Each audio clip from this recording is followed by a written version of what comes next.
Hello, Orla, and hello, everybody. We're missing somebody tonight. I Well, wonder who hopefully could you'll it be here be? soon. Hi, everyone. Unfortunately, Paul has had some car trouble, so he's running a little bit late. So, Orla, unfortunately, you're stuck with me for a little while. And my setup isn't as good as Paul's, so we are going to struggle with videos tonight and links and everything. Well, I've sent everything over to you, so did you I, get it I, all? I have it all here. Now tell me what to do with it. Paul does all this. I don't do it. Ah, we're being found out. No, Yeah. look, the videos won't be a problem. I'm just gonna struggle with some of the TikTok links and stuff like that, but we'll Right. do Well, it. look, sure. I sent you stuff together in relation to Charlie Kirk. So if you want to get started on that, and we'll see how we go. Paul will be in once he Sorted. Yeah, gets yeah. sorted. I mean, he could be out tumbling along the side of the road. God only knows. So let's try the first one and see if I can make this work. At what point did it become acceptable to cheer on and belittle the death of a fellow human being or human beings? Some of the comments under the articles in relation to Charlie Kirk's death this evening and tonight are absolutely disgusting and staggering in equal measure. The left seem to have moved so far left that they've made the centre now far right. And whether you agreed with or didn't agree with Charlie Kirk, certainly there was a lot of things I agreed with him with, and there was a few things that I didn't agree with him with. He was a human being with a very young family, and to celebrate his death is absolutely disgusting. At the end of the day, he was a human being, like the Ukrainian girl on the subway, like the Minnesota lawmakers, like everyone that seems to have lost their lives needlessly of late, and it's absolutely disgusting. It doesn't matter if you're black, white, left, or right, no one deserves to be shot dead for their views. You may not agree with someone, that doesn't mean that they're right or wrong, it just means that they have a different opinion. So tonight, RIP Charlie Kirk, and indeed RIP humanity, from what I can see, unfortunately. Now there you go. That went off okay. That's only the first one. So we might as well discuss the sentiment of $3 Left Stevens' thoughts and views there. Yeah, it's very unusual to actually see him so poised. Uh, it'll be my sentiments. He's probably better controlled and more civil than I am. I'd have a very different response. I wouldn't be as. I like the RIP humanity.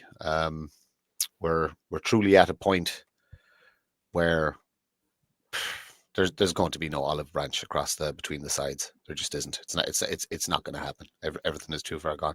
We just build build our own society as far away from these disgusting creatures as possible.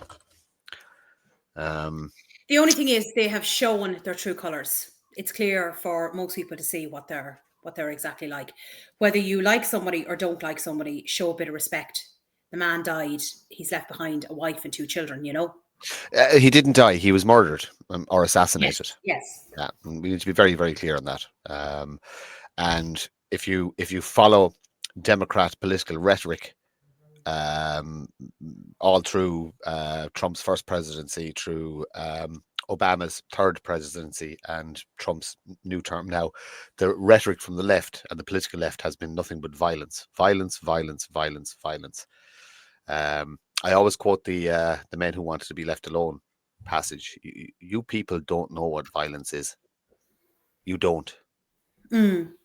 And I will neither have pity nor mercy when the men who wanted to be left alone are push too far. So let that be the warning.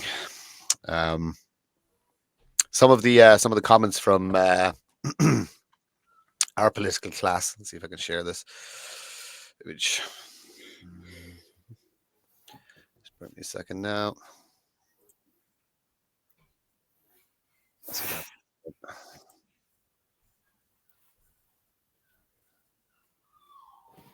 Oh, yes. Interesting, isn't it? Yep. Look at those Yeah. names. Yeah. Those Lynn names. Boylan. Yeah. Ardon Donohoe. O'Riordan. Kathleen Funchion. And Luke Ming Flanagan. Yeah, that says it all, doesn't it? Well, it shows what a lack of respect for human life these people have. Yes.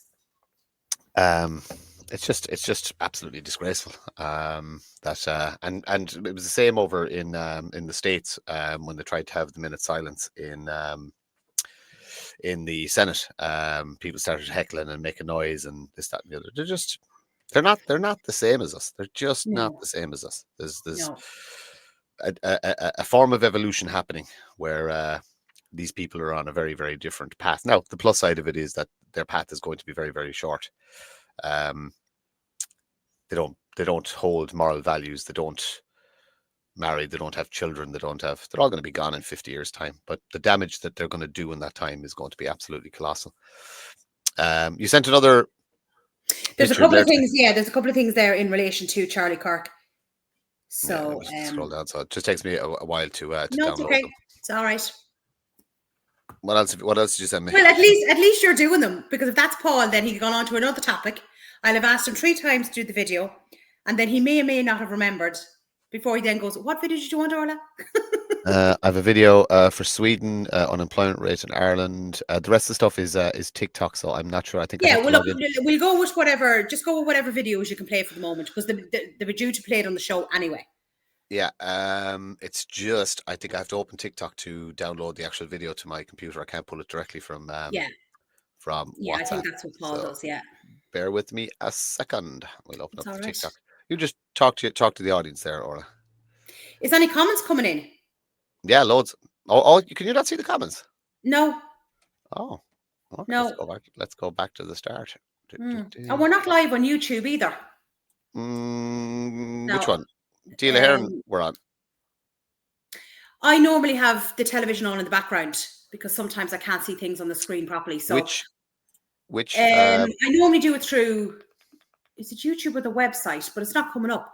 The Irish Column YouTube. No, it's just the web browser. I think it comes up. That's normally the way I go through on the television. Yeah, but it must be the Irish Column YouTube. Hang on, that would find that there. But it's not. It's not. Save changes. Hold on, I have it sent there now. I just picked the wrong one. I put in. Right. Yeah, no, because it's last week's one. That's why. Okay. Now check it now. It should be coming through. Okay. I'm just going to remove that. Right. With TikTok videos there. Why isn't that not gone?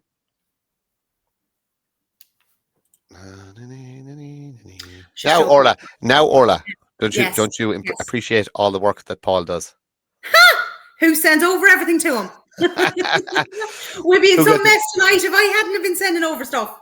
Who gets it all out? Paul just has to press a thing to download. Nah, I think he does. I think he don't give him too much credit. Hang on now. I have no idea what this is. I'm just going to click it. It says TikTok and add to stage. So whatever happens. Right. Okay. No, it's the same one. That's okay. Right. That is studio, right? So comments. Good evening. So Chris, sorry, no, that's my bad, Chris. The I put it out on the wrong channel as opposed to the Irish Column. Hello everyone. I'll put up some more comments. It's funny you can't see the do you not have a login to the studio? No? Yeah, Chris Bourne's comment is after coming up there now. Yeah. There we go. We're going to have to behave like Spanish left did before the Civil War, unfortunately. Yeah, very true. Very true. The elite are running scared, the unalive Charlie Kirk, and look at the AfD politicians in Germany that unalive suddenly just before elections as well. Yeah, that's very, very, very strange. Were murdered. Yeah. Charlie's great debating with the kids who are to go college campuses where they're being radicalized. Yeah, he went into the Lion's Den. He went into the Lion's Den respectfully and just said, debate me. And if you saw some of the lunatics that he interacted with, he never got mad. He never he listened to what they had to say and then he debated them back. But you see the video, I thought I'd actually sent it on. Let me just check. At No, the college every, campus. everything else is you do something for Rings Let me End, Jambalaya see. event, the anti-Quirks flag one, and then Sweden unemployment rate in Ireland. I I'm just should have going to check TikTok open there. there Did now. I send it actually over? No, maybe I didn't. It was Orla, a college campus one. Do you know where they were all? You know, the lovely music was in the background and all that sort of stuff. oh, they were all standing. Yeah, they were just. It was Yeah, and I a thought that proper was lovely. That was really nice, and like that was a college campus. You know, proper Mm. vigil. You know, Mhm. bad things happen to the left, or so they claim, and Mm. they burn cities down. Yes. Bad things happen to the right, and they hold a peaceful, respectful Yeah. vigil. That's just Yeah. it's just the Mm. difference in people. Mm. Yeah, there's a lot of youngsters, Christine. I got the same. I hadn't heard it had happened, and it was actually my 16-year-old son that texted me and said, "Dad, you're not going to believe this. To kill Charlie Kirk." Same thing. Yeah, he was adored by youngsters because they liked the conversation, they liked the debate, Mm. and they liked having a laugh at the creatures that he was debating against a lot of the time. Mm. His Oxford one was absolutely fantastic. Yeah. Yeah, that's true. Yeah, 100%. Yeah.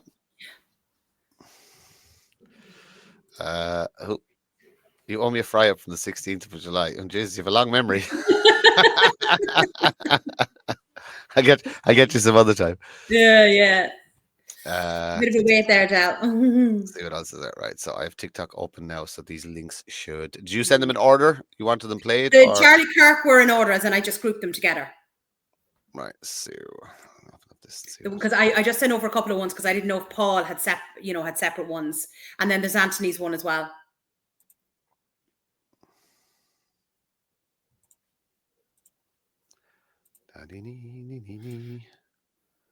Keep talking, Orla. Oh, any news with you? No. Life is quiet. busy. Life Busy. is busy. Yeah, my TikTok isn't logged in. Why isn't my TikTok logged in? Don't know. All right. We'll wait. We'll Great just wait. videos actually over on TikTok, I have to say. Yeah, we'll wait till Paul comes back to do the TikTok. Well, do you know what? videos. We'll just go with the videos that are already just plain videos. Yeah, Simple one. I've played them all. Everything else is a link. You've just sent links. No. Oh, Andy Quirk's on. Yeah, 1 second now. Yeah. I'll do that. And then there's employment rate and the Sweden. They're just plain videos because I just I downloaded them. And apologies for the lack of professionalism tonight, guys. Paul Fitzsimons really does run the show, despite what Orla says. Excuse me. I'm the boss. This is actually very good. I saw this earlier on today. Which one is this now? I'm going to surprise you. Okay.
Did Andy put that out himself, did he?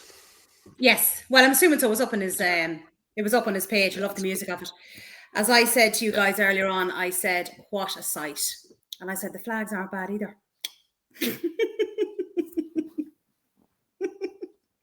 No comment. No comment. No comment. No comment. Paul's not here to slag me. Have you found just on your own networks and your own social media, have you felt the Sorry, just the go back there a change? second. Which social media? I do that many accounts. Which one? in general, have you felt the change in anger in relation to there was always going to be a catalyst to set a series of events off in motion? Do you think this is it? Do you think that the assassination of Charlie Kirk is what, like, globally it's Um, massive? It truly is a shot that rang out across the world. okay. I can't say I've noticed much difference through my Facebook. No. TikTok, I've seen, like, literally, like, you know, when you're just scrolling, nearly every second video is up on Charlie Kirk and them all, or Charlie Kirk, and they're all given out. And we see, I'm not on X. Well, sorry, I do have an account on X, but I don't be on X unless I have to get a new story and then I'm back off it again. So I can't say about it. But definitely there's a huge amount of, we'll say, videos and people talking about it on TikTok. And again, what I'm seeing is them all giving out about the left and their attitude and everything like that. Mm. What have you noticed on X? This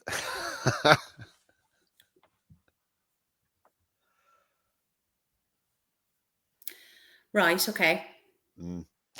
So they're finally getting a taste of their own medicine, which is absolutely fantastic. Because as well, you know, it's a wonderful leftist tactic to go after somebody's employment. So I am absolutely delighted because we're at war. Nothing's off the table, people. We are at war. These people need a taste of their own visit. There's actually a great, taste of their own medicine. There's a great video of people reacting online to them losing their job. Lefties, like, it's very, very funny, hilarious. Hi Fergus, how are you? If cider on the bread. Good evening, Martin Orla and everyone in the chat. Luke Flanagan. Yeah, he's some fucking piece of work. Like, same guy who chose not to go to prison for paying his TV license, who had swastikas up in his room, who again, who votes for these people? Who votes for these people? Yeah. But you know, there was one there, an author as well. She was a lefty and she was saying horrible stuff, and her book got cancelled. So it did, because of what she was saying. Can't think of her name, but I seen it up on Facebook. My issue there, Ferg, is I have no Bulmers, so.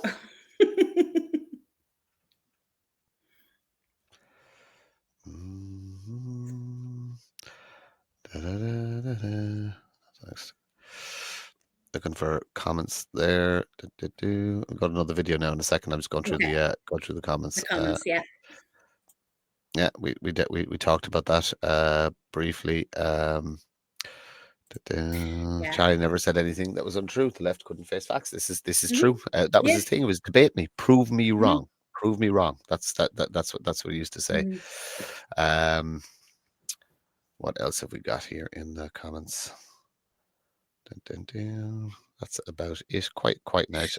You see, most of there would say logic is screaming and roaring and shouting and cursing. You know, that's what a lot of theirs is, and insults. You know, I mean, you can have a debate. No. There is a cohort of Antifa all around the globe, but especially in this country, that are extremely unhinged, extremely violent, and extremely dangerous individuals. Make no mistake, you can laugh at the blue-haired people barking, etc., but you have to remember there's money behind them, and with money comes bad people, and there are bad people in Antifa. Don't ever underestimate them. Don't ever underestimate them. And if they physically come after you, you put them down, because they are going to put you down. They're not these nice, friendly rainbow warrior people at all. They're absolute degenerate scum of the earth. So be careful. Be careful. And don't give them an inch. Don't ever give them an inch. They come in your space, put them down. Simple as that. You just put them down. So I'm just going to download the next video there. Where's did you send Anthony's video as a link, or did you send it as no? Anthony's is I can see if I can download it, but just throw up one of the ones in the meantime. I'll just see if you can download it. If you can download it, do please. Yeah. I'm going to go with this one. And then John Malloy's one as well. That's another, that's for Wednesday. And that's another video. Yeah, I'm putting up John's one now. And Rings End is another video. Yeah, what's that about? I didn't see. I haven't been on social media Oh, much. that's a Today. lovely one for you to watch. Is it? Okay. Oh, yes, what they're up to, yes. Right. We'll just do we'll do John's one first. So reminder to Okay. everybody For this, on for Wednesday. Wednesday the 17th. Book your days holidays, get your day off work, get to Dublin. We're gonna meet in the GPO. Gather there, orderly, quiet, respectful. As far as I know, it is a silent march to Kildare Street. And that's it. So just be there, and it's Yeah, hopefully a important good that crowd shows up. yeah, it's important that the supposed government of Ireland, because they're not actually the government of Ireland, it's important that these people see our unhappiness. It's very, very, very important that there's a huge portion of the country that are very, very unhappy with how things are being done. And it's your duty, it's your moral duty, um, and responsibility to ensure these people feel your unhappiness and discomfort. Mm-hmm. Okay, we'll do this video. This is downloading from Anthony, so that's grand. Cool. Just send it on to me in the WhatsApp. I can Yeah. pull the video. Yeah, I can pull the video straight away from WhatsApp. It's just when they're links.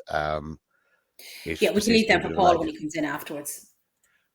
Paul isn't going to come in now. He sees there. Unless he's been kidnapped. He could be kidnapped. I was talking to him. He's not been kidnapped. He's sitting there pissing himself laughing. I'll show them all the work I do. I'll show that Orla one. I'll show her. She thinks I said he was a phone. I said, you're darn lucky I have stuff sent over. Because you'd be sitting there going, Martin, oh God, what am I going to do? The history of Ireland is a history of oppression, the struggle of the people against it. A history of grasping landlords and conniving politicians who sought to deprive the people of their birthright. At regular times in Ireland's past, these grievances have boiled over, and the ordinary people have reacted in the only way open to them, rebellion. Oh, wrap the green flag round me, boys. Oh, that's it. That ends rather abruptly, doesn't it? Yeah, I actually got it from Ferg's account. He had it up, so. Very good. It's good. Very yeah, good. It looks Anyway, good. look. Hopefully people can make a Wednesday. Yeah, just make the effort. Make the effort, people. Okay. The political class need to know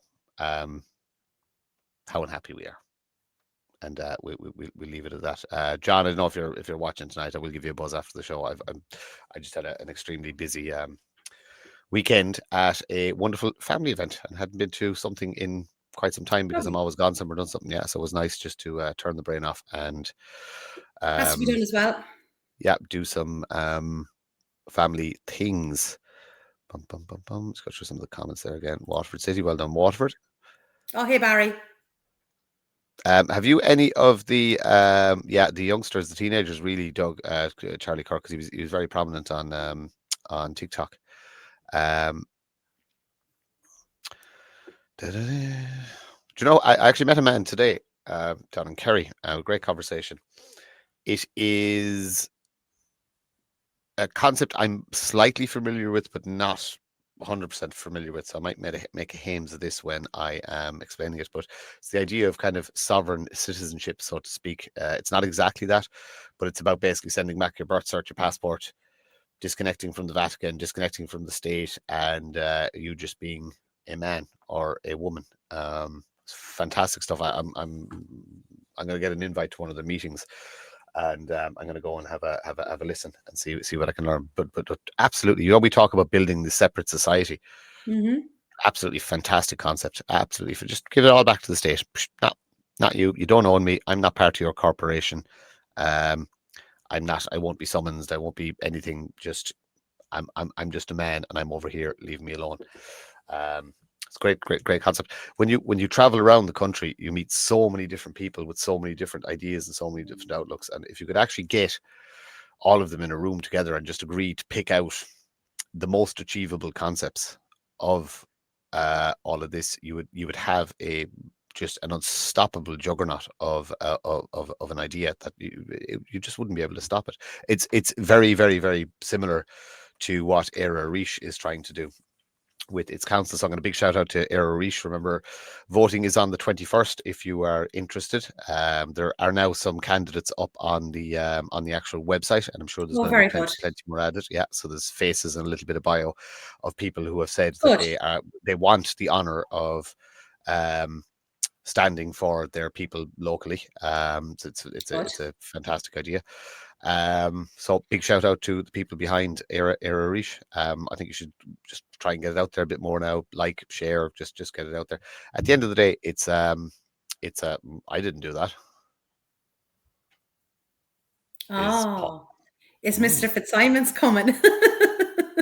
He shouldn't be able to do that without being in the studio. What is he? All What right, is he okay. doing? I don't know. I don't know why that changed. He's going to start messing with us. That's why. Yeah, he's sitting there pissing himself laughing. Yeah, that's why. Yeah. What's this now? But yeah, no, that's good. That's but look, that's good. Yeah, look, when Paul comes up later on, we'll get him to put back up the link anyway for it. But I do think if people want to put their names forward for this vote, they should, because there is some people like, that don't feel comfortable doing it, so the ones that want to do it should put themselves forward. What is this? Sorry now.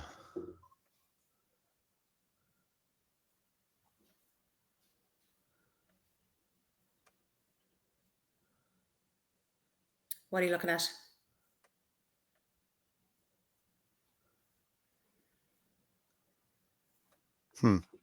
Something different. Not for public consumption, I'm afraid. Apologies. I have a couple of different screens going here. Right. I'm not sure what happened there, why that changed. Let's see if I change it back again. No. Do you want to go back in and we'll just keep going with these videos till Paul comes in? Yeah, 1 second now. That is strange.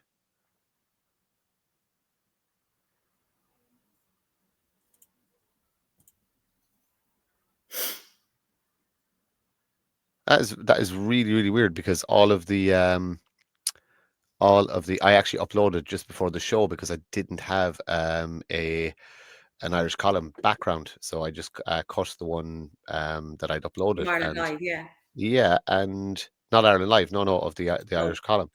And he's coming here now. I can see his iPhone being connected. So Paul is working in the background to fix everything you broke, Orla.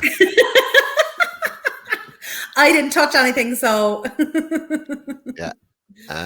Is this? Yeah. I met me a few years ago. Didn't know about the swastikas. Fuck's sake. Yeah. It means a dope. He's a fucking moron. He's sitting over in Brussels, fucking getting your tax money to grow fucking Canada. Anyway, I'm not wasting time on that. He's a nonce. don't even bother. Was there something? There was something there from. Did you send me something from? Yeah, there's Paul two videos. Murphy? There's one on Sweden. There's one on the employment rate in Ireland. I came across this girl actually on TikTok called Maria Doyle, and I actually find her stuff brilliant, and it's short and sweet as well, straight to the point. She's very, very good. Do you want to just do the Rings End one first? Oh yes, yeah. You do that one, yeah. 1 second now. Just need to download it. 2 seconds. So I'm not sure if this was today or yesterday, but it was up on Terry Kay's X. So this is the best one I've ever heard. Okay.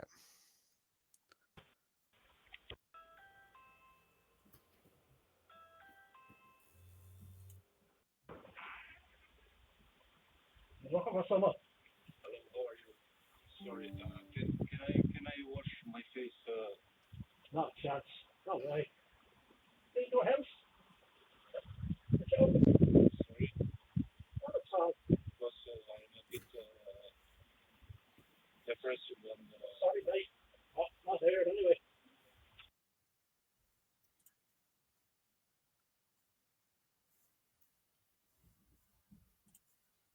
He wanted to come in to wash his face. Wash his face. Did you ever hear such an excuse? But like, how many houses did he go to? And what if an elderly person or somebody like that answered the door? He could be using some sort of other excuse to get into the house. Like, this is absolutely ridiculous. And yet we were told by our government that these people are of benefit to the country. Is there no water in the iPass centre?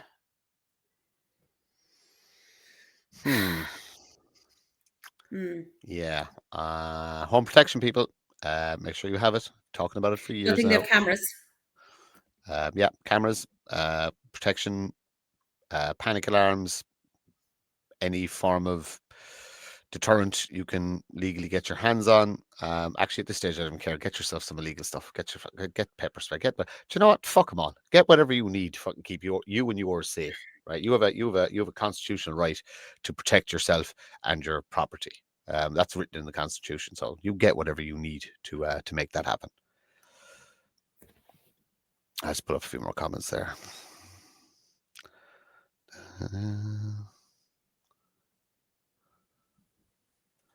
Isn't that terrible? Like, see, Granny, the grandson said he just told the truth.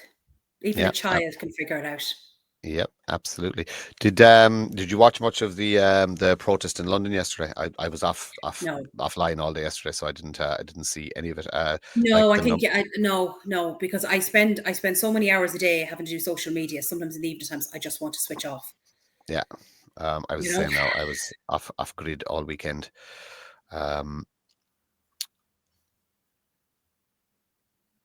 That's interesting. What's that?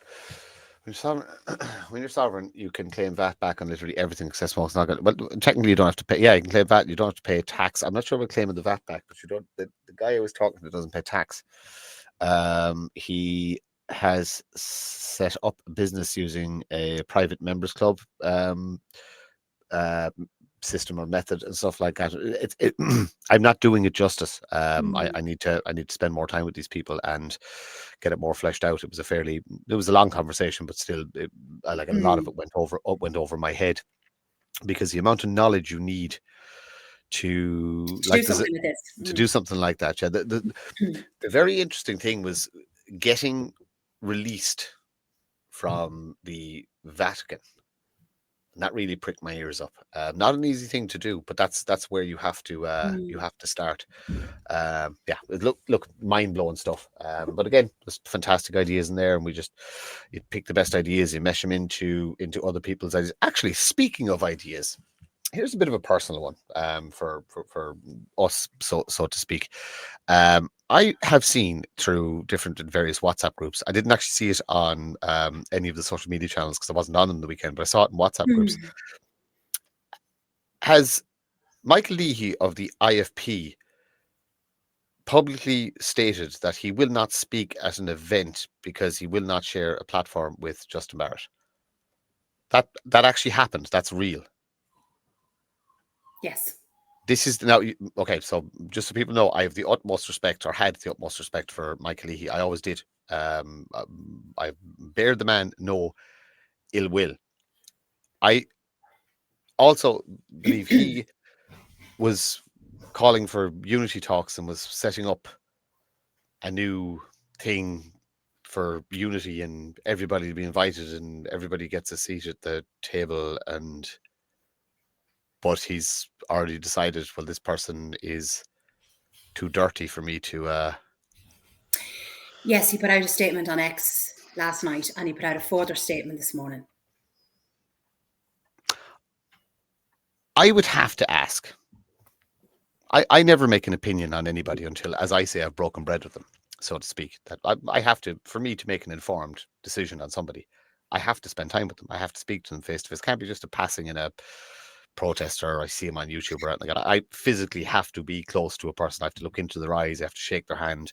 I have to spend, a pint, or a bite to eat, or the term I use is to break bread with them. And the question I'd ask Michael Leahy: has he ever actually sat and conversed with Justin Barrett, had a conversation? Forget about the different political ideologies, etc., etc. I would imagine Michael being in the game as long as he has, I'm assuming he has met Justin at some stage. Now, Justin's response, I saw that as well because somebody sent it on to me, and I haven't seen that. it was actually quite dignified, Justin's response back. Pretty much that he was very disappointed in Michael's attitude, and that he would have had no issue with standing on a stage with him. But to be totally honest with you, Martin, when I kind of saw it, I just thought, I feel like I'm back in school. 5-year-olds. Yeah, it's getting kind of tiring now. It's so disappointing. It's so disappointing. Are But we not? it's now another row. But are we There's not probably no gone need for beyond, beyond this stage? As in, like, I know who at this stage, through my system of meeting people, who's genuine and who's not genuine. The not genuine people, I don't talk about in public. I don't say their name. I just don't. They don't exist as far as I'm concerned. I don't want to know what they're doing. I don't want to work with them. And if somebody asks me what person X is, and I know that they're an asshole, I'm just going to say they're an asshole. And they're not to be trusted, and they're devious, or they're in it for their own benefit and whatever, etc. Look, like I said, I'm not concerned what people think of Justin's politics, because I know for a fact, I've looked into it. There is actually some stuff I can pull out there from the concepts of National Socialism that are actually good, that do actually work. Now, am I going to go full National Socialist? Absolutely not. Why? Because I don't want to go full anything. I want to take the best ideas out of everything. But for somebody who is claiming to espouse unity, then to come out and say, I'm not going to share a stage with, like, they're not even being asked to speak together. They're not being asked to sit down together. He's saying that I won't stand on the same ground as this man is standing and address an audience. Anybody who's passing messages on to Michael or anything like that, you just say Martin Murphy thinks this was a very, very, very poor decision. And to do it publicly is Well, I did suicide. I briefly looked through some of the comments, and that was been said to him. I just think, like, where are the days where people can have a conversation privately without putting everything up on social media? I, for one, am just sick to death of it. It's like you're living in a... I don't know what happened there. God. Paul is messing again, I think. Yeah, no, go back. There we go. It's like an episode of Mean Girls. It's like there's a couple of people I had questions about, shall we say. I'm not getting into any names or like that. And I wasn't happy with a couple of things. I messaged them privately. I didn't put anything up on social media or anything like that. I messaged them privately, right? Because I said I'm not doing that. But it's like every day there's some new drama. And it's no wonder that people are just so fed up with what's going on. Like, if Michael didn't want to be on the same platform as Justin, that's fine. That's his choice. But why didn't he just make an excuse that he wasn't able to come? Why put it up? This is now another row. You know? It's I don't understand it. I don't understand it. And like I said, nobody's asking anybody to sit in a room to It's tiring, Martin. We're all tired. Do you know what I mean? It's just every day there's something else. Yeah. And you see, it's more poignant because we're having a conversation about free speech. Charlie Kirk was a prominent proponent for free speech, and he was assassinated, murdered for that. And everybody is entitled to their opinion. They're allowed to you're allowed to have differing opinions. There's no problem with that. You're allowed to encourage others to follow your beliefs. That's fine. The problem is when it does harm. So, like I said, a lefty can be a lefty all they want, but if they are putting harmful ideology into, like, trans nonsense into the schools, then there's a problem, because you're affecting the development of my child. Therefore, you're causing harm. Justin's rhetoric has always been, I bear the African no ill will in Africa. I bear the Middle Eastern no ill will in Middle Eastern. I want them to be successful in their own countries, just not in mine. You know what I mean? And he's a very passionate Irishman. I don't understand it. That Michael Leahy has decided to go down the route of, in the sense, he's censoring himself to spite another man. Is it, or to? I'm not sure. Know. I don't know why he did it. I just don't know why he just didn't make an excuse. Because this again is another argument. Yeah. Well, like I said, there'll be some people who will agree with Michael. There'll be others who won't. But again, it's another fight in the movement, and I think we're all getting very Yeah. tired of it right now. No more videos. My WhatsApp just crashed. Oh no. Hang on now. Let's put it back. Somebody sent me a link there, and I was trying to see what it was. Don't open it and don't touch anything. It was actually from Anthony. I just wanted to see.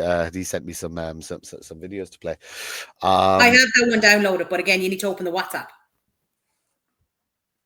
So you need to get that. You need to get that back up again. What do I need to get back up again? Open the WhatsApp. You said it crashed. Oh yeah, I'm doing that. Right. Okay. Second, Once yeah. we've that going, we're okay for the time being. Right, next video. What did Anthony send me? It's possibly his own video that I will play. Yeah, I sent you on his video. It's the one that's 53 seconds. That's the one I sent. If that's he sent me a couple of them there, so I'm gonna download them all. Save as. Okay. Save. Jesus, Paul works so hard, and you give him such stick. This is time consuming. This is difficult. This is taking up a lot of. But see, for him, it'll be quick because he'll know what he's at. This is your first time doing it, Martin. It isn't really. I've done this before. I just like having a little whinge about things. Oh, typical man. woe is me and all that. Yeah, I know. I was waiting for it. Somebody picked up on my innuendo. Well done, Sarah Malone. Ah.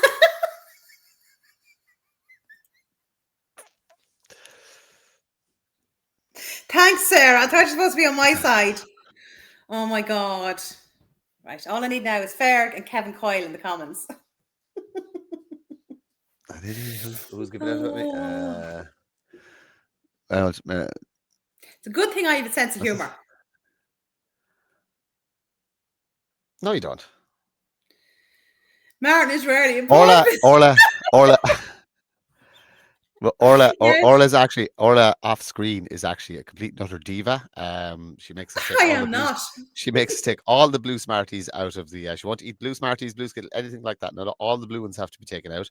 Yeah, demands some weird water from the Alps. Yeah, she can't be making no, her. That's Paul. That's Paul. Her makeup people are always in tears. You know what I mean? It's fucking unbelievable. Like, yeah,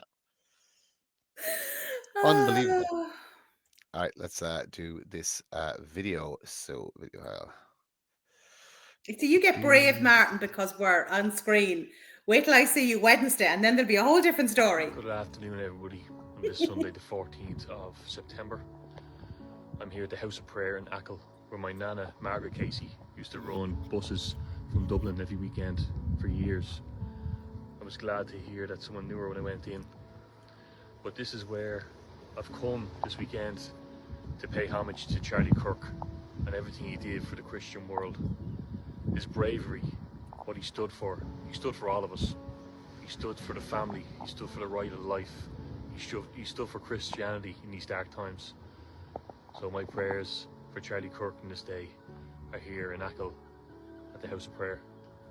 And I hope, and I'm heartened to see many around the world do the same in their cities. Díla Éireann. God be with Ireland. God be with the world. Amen.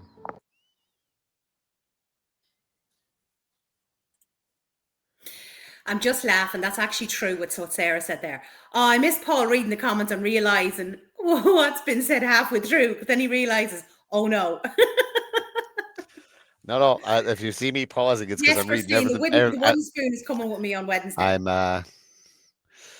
This is true.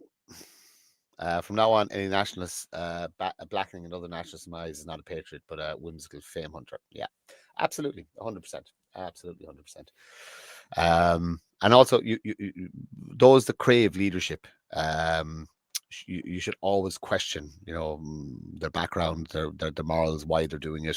Those who like the attention and stuff like that. This is why I support Anthony Casey, because we put him in the position he is. That was a decision that was made by us in the old days, as in who is the best face to bring this movement forward. And just us as our group, we said, well, Anthony, we think it's you. And it was a collective agreement, and he's carried the burden of that. You know what I mean? And it is a burden because he gets all the heat, he gets all the crap, he gets way more death threats, he gets way more hassle in the media. It's not easy, but he carries himself with courage and humility at all times, at all times. But it's not easy. I've seen the toll it takes mentally, physically, emotionally. Or I've seen the loss and the disruption to personal life and stuff like that. And it's not an easy thing to do, and it's not an easy road to take. But like I said, he does it with courage and humility and deserves great respect for that. You don't have to like him, you don't have to side him, you don't have to anything, but I know as a matter of fact, he carries his burden with courage and humility. And that's all I need in a man. That's it. I have another video there to put up in a second. I need to remove this one from the studio.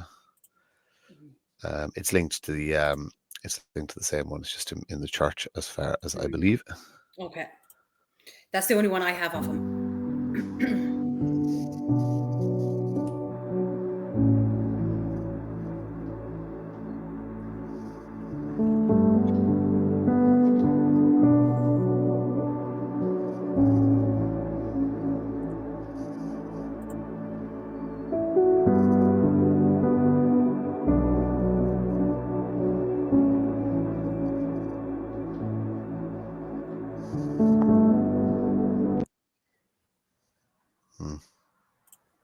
It's a nice video.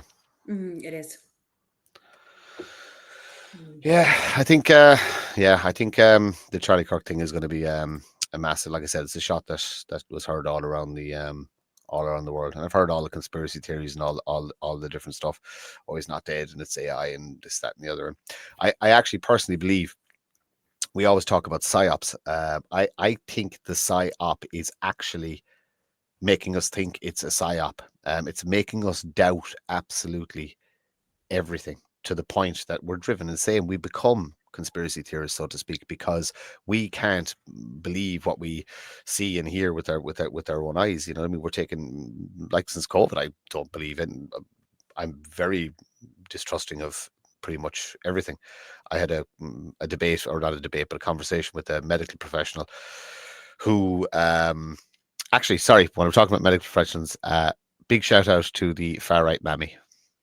She knows what I means, but I won't say anything, I promise. just hello, Emer. And if anybody has some nice positive energy, just send it that direction. Send it to the far right mammy. But this person wanted me to go for tests because, we've genetic history of X, Y, and Z in the family, kind of thing. And, would you not just get tested, and would you not, so you'll know? And I was like, well, why would I want to know? And well, so you can get treatment. I was there. You do realize I want to, if possible, I will never go near a medical practitioner again in this country or in any other country, if at all possible. I don't want pharmaceutical drugs. I don't want. Fucking. If there's bits of me hanging out and there's a bit of morphine going, yeah, sure, look, I'll take a shot of that. That's grand. But outside of that, nah, just whatever happens. Well, whatever happens.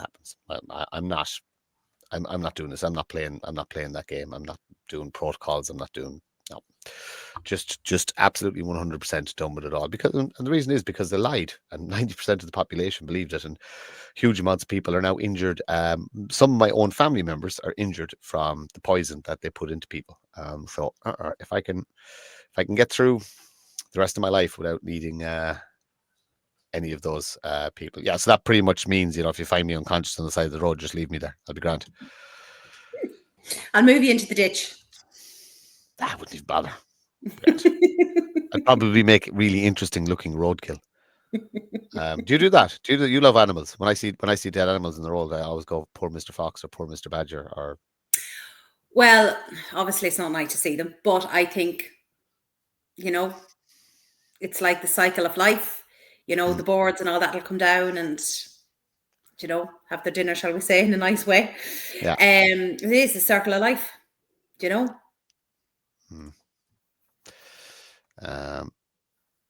Yeah, Christine is 100% right in that. They want us to not to believe our eyes, doubting everything. But that's it. Yeah. And you see what happens then is people on our side will have 3 or 4 different opinions as well, and everybody get really dug in on their opinion. You know what I mean? Like, oh, it was the Jews, or no, more than likely it was. But you know, people will say that, oh no, it was AI. Oh no, he's not dead. Oh, he wasn't real to begin with, and he was an actor. Just look. I know. It's hard to keep track, and anybody who thinks they know all the answers is a liar, because none of us do. None of us do. We're just trying our best to meander and feel our way through what mess has been created for us. Yeah, it's respectful. Yep. Yeah, the excess deaths. Yeah, I've been talking with them on Facebook and TikTok, just trying to find out what's going on. But yeah, the man I was talking to today, a lot of it goes over people's heads. Yeah, he was up north talking to some nurses who had been awakened. This is the guy I was talking to today. Oh, okay. It's very interesting. I can't tell you his name because he doesn't have a last name. Oh, right. Okay. Anyone listening knows what that's about. Stick it in the comments. But he was saying that the nurses up in the NHS in the north, had been questioning the doctors when they kind of got awake and stuff like that. The doctors turned around and said, "Just leave that alone. Just leave it alone. Don't go digging. Don't go looking." Yeah. They know. They all know. There is some of them starting to wake up to what's going on, you know? I mean, you don't want to be blind not to see what's happening, like, you know, and like they're in the thick of it. I mean, if they can't figure it out by now, there's something seriously wrong. Yeah, you know? That's true about the medical system. Yeah. Over the 100 years ago, yeah. There is a wonderful natural cures and remedies for anybody who isn't a member of Shin Nadina. You can join Shin Nadina. There's natural herbs and remedies group, and the stuff in there is absolutely fantastic. It's unbelievable. The knowledge that's in that group is absolutely. But there's other things, that there's reflexology, there's acupuncture, there's homeopathy. You know, it's different options. I'm a great believer in alternative medicine anyway.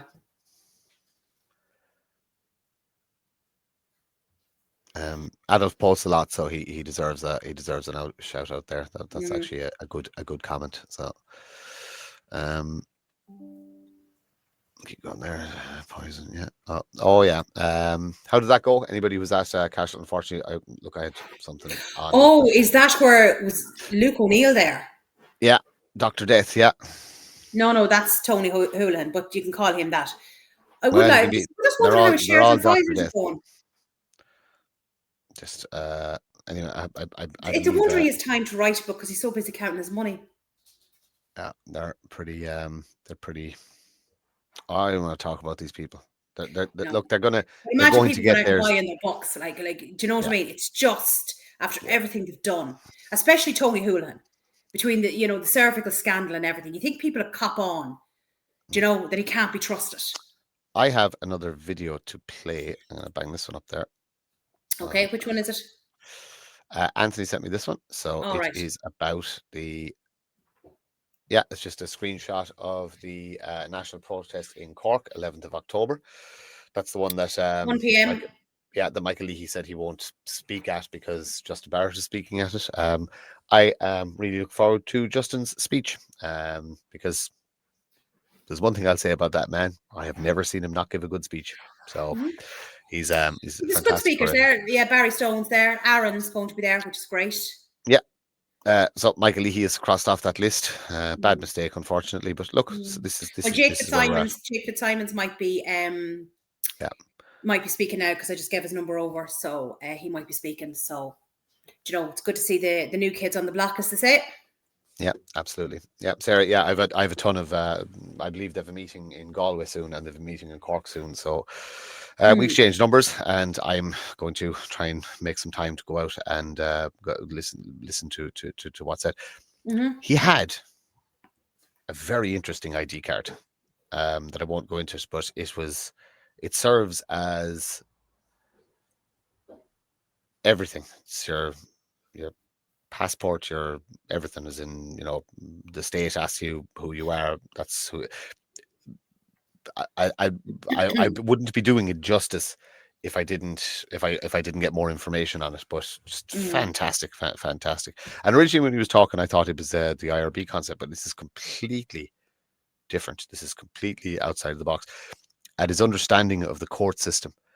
This guy made a district court judge run out of the courtroom because of what was put to the judge.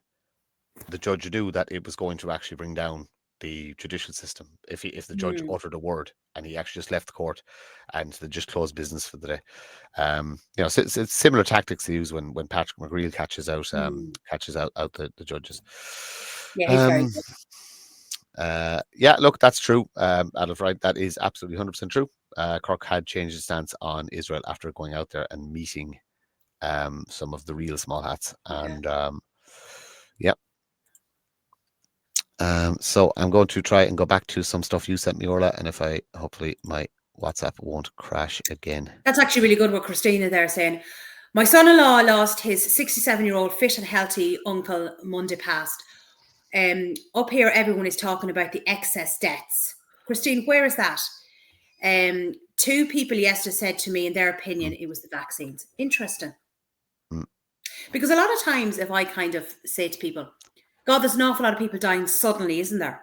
And they just look at me with this like blank expression on their face, you know? Very good, Cash. Have a public presence and providing them openly with the info is absolutely imperative. Doing well done to everybody who made it to Cashel. I did see some pictures. So look, really well done. These people, the people who inflict pain on us, the indigenous people of this land, don't deserve to have a comfortable life. They should be harassed wherever they go. There should be pictures and posters and signs to remind them of the harm they're causing, in the hope that they will, mend their ways. But if they won't mend their ways, then we will encourage people to find an alternative way to live without them.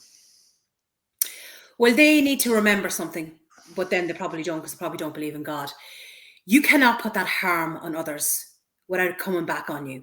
And they all have to answer to God when this is all over. And all I would say is, God help them. Because it is coming to them. I didn't know this. Hey, Angela, how are you? Hey, Angela, how are you? Taking the ivermectin, be careful, cause dizziness, peripheral vision can be affected. It doesn't last long, but worrying when it happens. Okay, I didn't know that. Thank you for the information. You have to be very careful with the ivermectin to make sure that you're taking the correct amount of it. But we only featured this on the show that they have now come out and stated that ivermectin is now safe to take, and it can be used, considering it came out in the 1980s and it was, it's been around for years and was perfectly safe. But the reason they didn't want people using it is there is no money in ivermectin. There is only money in new drugs and new vaccines. That is why they didn't want ivermectin or anything else being used, because people then wouldn't have gone to take the shots. And that's where the money is. Fact. Yeah. Chats again. Is this working? Okay, perfect. That's grand. Right. So, talk me through. Is also, because I put up a post about it, it's also anti-inflammatory. Oh, it's a wonder. It's a wonder drug. It does. It has huge amounts of benefits. Yes, it does. There's listen. The only thing is you have to take the correct amount of it, so you have to be careful of what you're taking. Absolutely. Yeah, forgiveness. Christine, forgiveness is important, and you, like I said, I would. Catholic, yeah. I would wouldn't. try when it comes to it. Yeah. I wouldn't give amnesty, but I would give special dispensation to those who come forward as whistleblowers. Mm-hmm. So those who rats saving themselves, but if it benefits the majority, then I would offer amnesty to whistleblowers. And there is some people, Martin, who believed it all at the very beginning and then realised that they were lied to, and now they're coming out, Mm-hmm. But it's the ones who are going along with everything and still lying and still deceiving people I have a serious issue with, because they have blood on their hands and they will be answerable at the end of all this, because there's no getting away from it. They don't answer to us, they'll answer to above. What are we doing to them, Orla?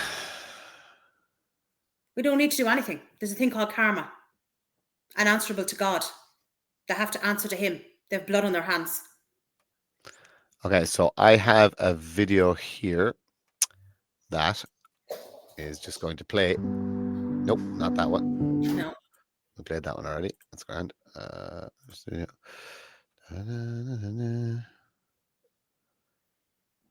Orla, where's your name gone? It was the unemployment. Yeah, it's the unemployment one. Yes, this is the girl I was saying about on TikTok. She's called Maria Doyle. Only came across her lately, and she's very good. Like, and her videos are short, which is great. Okay, so I'm gonna bang this up, and I'll let you talk because I. I'm a very weird, if you want to call me nationalist. I'm a weird one. I always like praising other people. Quite unique in that way.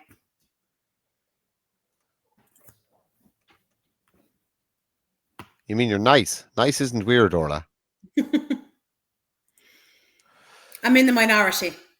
Unemployment rate in Ireland and how many people are signing on the dole on the live register. The current unemployment rate in Ireland is 4.7%.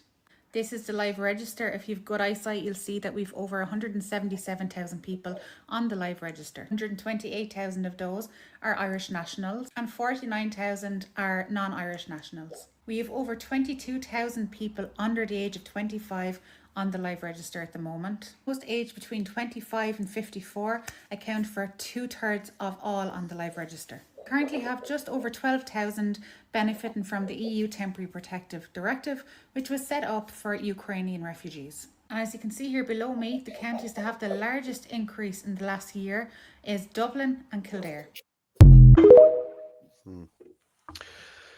That's very interesting. 49,000. But that's okay. So non-nationals.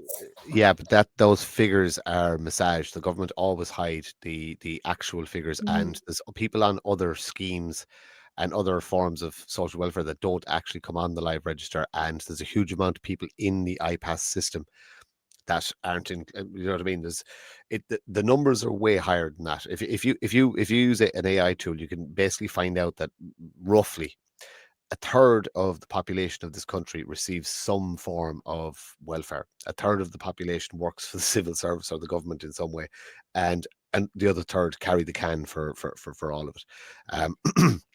We have to look at our welfare system if we're ever going to fix the country. And like I said, I speak about it all the time. There's a huge difference between those who can't and those who won't. Those who can't deserve every safety net that we can provide for them. Those that won't deserve nothing, and that's just my personal opinion. Because there's no reason that everybody shouldn't contribute a little bit. You know what I mean? A little bit. It's not a lot. Like, should we have to give 60, 70 hours a week to faceless corporations, etc., etc.? No, of course we shouldn't. Do you know what I mean? But everybody should do a little bit, and don't kill yourself for any entity, especially something with shareholders. But sitting on your hole on the scratcher, no. Now, saying that, if you're a good human, I said this to the young people, if you're a really, really good human and you believe in God and you're religious and sit at home, have loads of kids because we need the kids, that would be doing a service to the country. So if you're a good man and a good woman, just find somewhere to live, fire out 6 children. And I've said before, I don't mind sponsoring, as long as you're good, as long as you're good people. Like, even if those numbers are not exactly true, it's still 49,000 that the taxpayer is paying for them to contribute nothing to the country and get everything handed to them. But yet we have people who can't get medical cards, who can't get paid properly for home help. It's just ridiculous what's going on and how people are just going along with it. Yeah, absolutely. But that girl is very good, and as I said, well worth a follow on TikTok. What's her handle, or what's her name? Maria.Doyle. I only came across her recently, but she's very good. I've a few of her videos now. I will. I'll give her a follow. Okay, so next video then is something about Sweden. Sweden, yes. Now here is another guy. I've played him a few times. He's over in the UK. He's fantastic as well. I'm not sure actually what his name is because he was under another handle, but he's very, very good on TikTok. Straight to the point as well. Here we go. And do you know what? It's so sad listening to this, considering what Sweden was. To now what it's become. The once peaceful, prosperous jewel of Scandinavia. What if I told you that Sweden, the once peaceful, prosperous jewel of Scandinavia, has now been transformed into a war zone where bombs explode in the streets, gang violence runs rampant, and native Swedes are disappearing into the minority? Sweden was once a beacon of stability, progress, and Nordic resilience, a nation that prided itself on equality, safety, and a strong welfare state. But in the span of just a few decades, it has transformed beyond recognition. Uncontrolled mass migration has turned the country into a battleground. Crime has exploded with bombings, gang warfare, and lawless enclaves where Swedish law no longer holds sway. And the most shocking truth of all, ethnic Swedes are now a minority in their own cities, their own communities, in their own country. It began under the guise of compassion. The Swedish government, in its pursuit of open borders and limitless humanitarianism, welcomed hundreds of thousands of migrants, many from cultures with values utterly incompatible with Sweden's own.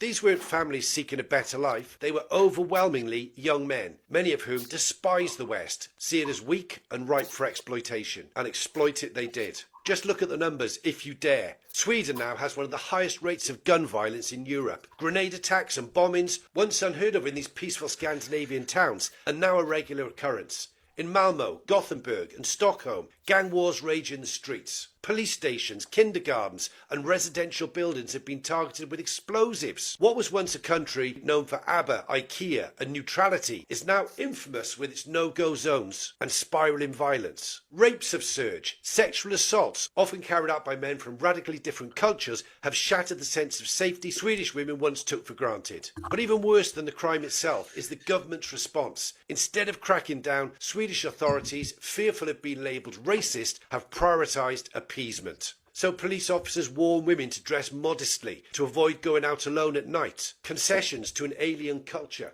taking root in Swedish soil. And where are the Swedish people in all of this? Outnumbered in their own neighbourhoods, taxed to pay for welfare systems increasingly strained by those who contribute nothing at all. Their voices are silenced, their concerns dismissed as xenophobia, but the demographic shift tells the real story.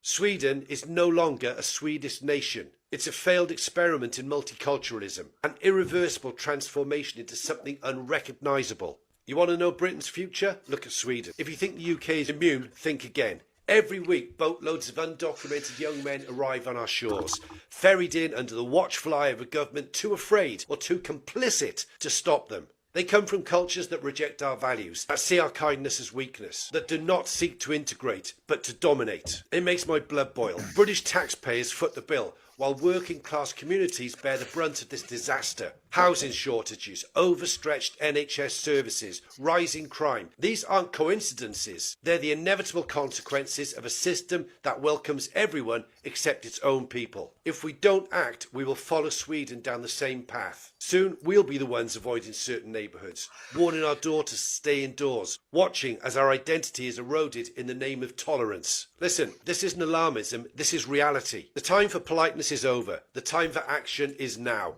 Britain must defend itself, or it will cease to exist as we know it. He's very good. You know, he puts out some good stuff. You sent me a video, 2 videos there. One is of a car, looks like a car accident. What am I looking at?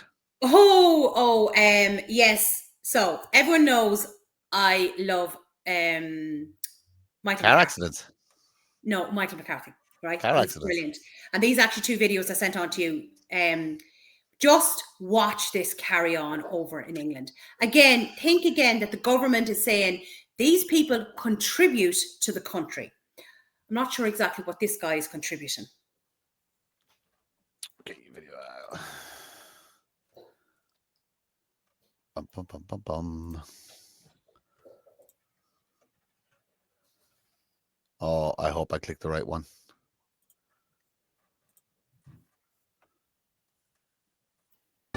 Nothing beats a Jet2 holiday. And right now, you can save £50 per person. That's £200 off for a family of 4. I see. Whatever is he going to do with this free bin? child I place wonder. holidays available. with 22 kilograms of baggage included. But now, with Jet2 Holidays. I wouldn't Package have thought holidays that. you can trust. Incredible. After protected. What a fine addition to the community.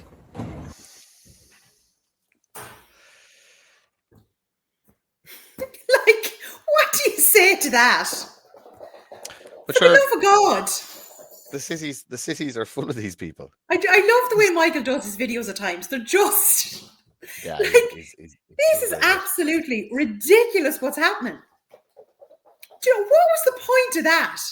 I actually, just from the still of the video, I actually thought it was a car crash or something like that. I'm just looking at it now, and it's just, he's basically walking down the street, tipping everybody's bins out in the middle of the road. Yeah, in the middle of the road. Like, it's just... And we're told that these people are here to contribute to the country. Yeah. Do you know, it's just ridiculous. As I said one time, we were showing a video of this, I think again, it looked like an African man in Italy, and he was up on the roof throwing off the tiles. And I turned around and I said, oh my God. I said, the government told us there was doctors and engineers coming in. They didn't tell us they were sending over carpenters as well. Roofers. Roofers, carpenters, yeah, our roofers as well. My brother's one. But I just was like, but for the love of God, how can people not see what is happening? The real worry is that the cross from, they're coming from the east and they're coming from North Africa, the cross into Europe, the cross into Greece, the cross into Italy, and there is basically a human trafficking railroad essentially that they just go country. Guess where the last stop is? Ireland. Treasure and Island. we get the worst of the worst of the worst. It's the countries just move them on. Seeing as you're talking there, if you just go in, you'll be able to pull it up because it's a screenshot from is it the ambassador of Nigeria I came across today. And that's all. Yeah, I've she seen that has to before. say. Yeah. Okay. I'm just going to. I haven't seen it before now. It's only today I happened to spot it. No, it's knocking around a long time. I'll say that. 1 second now. Is my mouse as loud as Paul's? You can always hear him clicking in the background. No, your sound is fine. I can hear you clearly. Yeah, no, because 1 second now. So, bear in mind that, Martin, when you're having an old drink and we can hear you opening the cans. I don't care about that. I'm not drinking today. That's actually, you know what? Paul rang me, and you know what? The first line that came out of his mouth before he told me about the car, or could I start the show or anything like that? Are you on the gargle? I said the same thing. I said he's probably in the pub. Are you on the gargle? I can't find this picture. I did save it, but I do not. It is under the flag. No, I found it. I'm saving it, but it doesn't seem to want to save where I want it to go. It is ending in 398. WhatsApp image 398. Just check and see how we're going with stuff. Okay, so we're getting through it. It's just it's only the links. No, it's only there's some stuff I've sent over that is links. Yeah, so there we go. I'll let you read it out. First, we tried as much as possible to counter some of the barefaced lies told by asylum seekers who wanted to curry favour, to attract the attention of the Irish people, to enable them to remain here. The second thing we did was to go around many counties of Ireland to educate Nigerians, to inform them that the more you disgrace yourselves, the more the Irish themselves will look upon you as part and parcels of what you said you were running away from. Let me tell you one thing. Among the asylum seeker, you have criminals who escaped from prison, right? And if I look under now, sorry, hold on a second, just bring it up. So she's a Nigerian ambassador was proven right when she said that the illegal Nigerians, and remember half of them are here legally as doctors, claiming asylum in Ireland were criminals. So there you go now. So that's more wonderful good news. I love the way half of them can come in legally and half of them can come in illegally, and people don't find that strange. Same as Pakistan. You sent me another video after the culturally. Yes, so this is Michael McCarthy again. Now this is going around a little while, but it's actually very good. It's the way he summarises the whole follow the money, in other words, for the immigration crack. Union provides funding to member countries for accepting immigrants. Ireland receives this money, which then flows to developers, hotels, and the wealthy elite. These elites funnel some of that same money back to the government through donations and gifts, creating a cycle of wealth and influence. Meanwhile, immigrants are used to secure votes for the government, reinforcing their power. As more money is printed to keep the system going, the wealthy become richer, while ordinary citizens like you and I suffer as the value of the euro drops, widening the wealth divide. As people outside this circle figure out what's happening, they become angry. This group grows, scaring the government. To stop this, the government used propaganda to label those people as racist and far right, scaring others from joining. This corruption allows the government to maintain its circle of wealth and power. The European Union, in turn, benefits by promoting immigration and diversity, which makes it harder for people to join together and resist new laws that give them more power. If we all don't come together and oppose this, we can't stop it. It's up to all of us to break the chains they have around us and our thoughts. This needs to change. We all deserve better. Isn't that very well done? Yeah, he's excellent. He's sorry. I'm just sending you over a few more bits because I'm downloading them. We're actually flying through the video so much. We're nearly at the end of them, and I was like, oh no. Oh, I wonder what's happening. Did Martin find some efficiency? No, because you see what happens is our darling Paul. I'll say, Paul, just say for example, can we play the Git video? Just for example. Then he'll go on to another tangent about something else. Paul, can we play the Git video? Then he'll have a story to tell about something else. Then he'll go into the comments and then he'll be like, Paul, can we play the Git video? And then he might, third time, he might go, oh yeah. And then he'll go, Orla, what was I to do again? And then he'll put up a different video. Paul, if you're watching, she's absolutely shitting on you. I tell the truth. She's absolutely shitting on you. Oh my God. Oh my God. So I'm actually now kind of panicking going, I have to go back now and find other videos we missed out on now because you're flying through them. Yeah, all about the efficiency. We just hit 1,000 there, people. And you see, the thing. Hang on. Can I find the Michael John? You've Michael John telling Paul how gorgeous he is. So then he gets distracted. Here, look, I'm gonna do this. It's not 1,500. It's 1,000, but I can't find the 1,000 one. So there we go. Just minus 500 from that. Yeah, but it was 1,500 the other night. Yeah, on Wednesday night. That's what it was. And that's only on this platform. Yeah, hang on. We have to do this one. So you get us on Fitzy at Anthony Casey, Rogamurph 27, Ireland First, Irish Column, D. Laheron. Yeah, they're all the ones. And then the most important one. Buy his coffee. Paul's car is broke down. Right, buy the man a coffee, please. Just buy him a coffee, will you? Please, pretty please. Actually, do you know what I was actually thinking? Actually, go back to the comments and turn that off. I'll go back to the comments. How much money do you think I could raise for nationalism offering to shave off my beard? Oh, I don't know. Start throwing in figures there, people. What's it worth?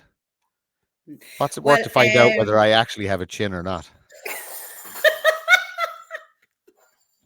I don't know. You never know. I'd be surprised.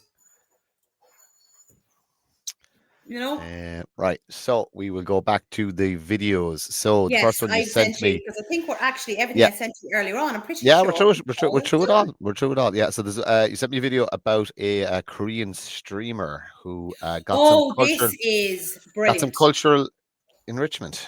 Okay, so Now it's only 11 seconds, but What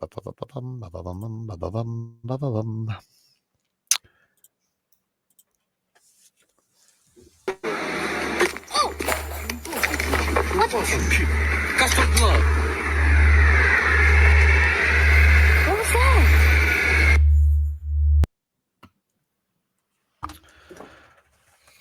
now I'm going to read the context of this. So he says, and I will not use this word.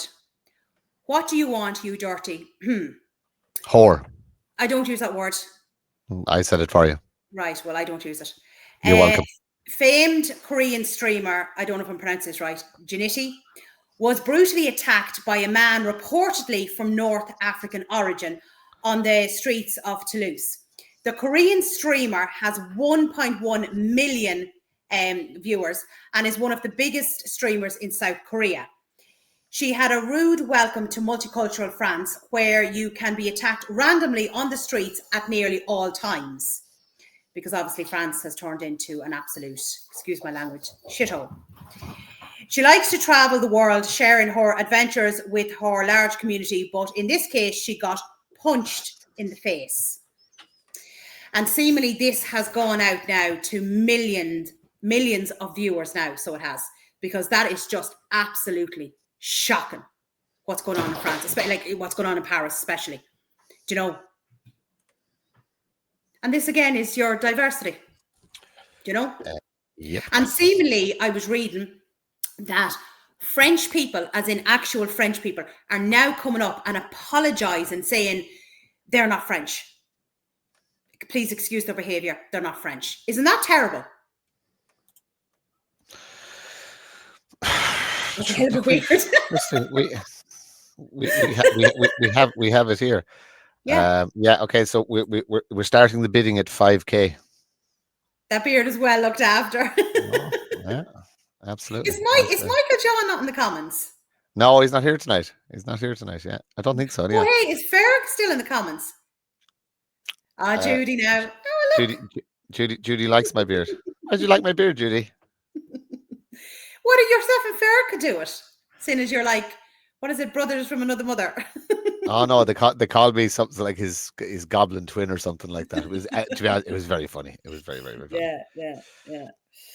Now another video. Let's keep banging Yes. these out. You better find some more stuff because there's two more to play. Now, again, this guy, we played him a few times. He's TikTok. He is known as the Block Layer. He's going in under the Irish version of it now. He again is brilliant. This is on the new thing of malinformation, which is actually true information, but they don't want to tell the truth. Yeah. Wisdom from our wonderful government. They're now going to target malinformation. Information that's actually true, but may be harmful. So that would mean like covering up government corruption and anything that's on social media that is true, but people may find harmful, will probably be removed. They really don't want you knowing anything that's going on, do they?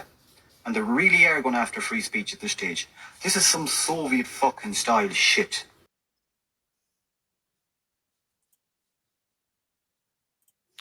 I follow him on TikTok. It's great stuff. Oh, he's very good. I have to say now, I really like him. He's very good.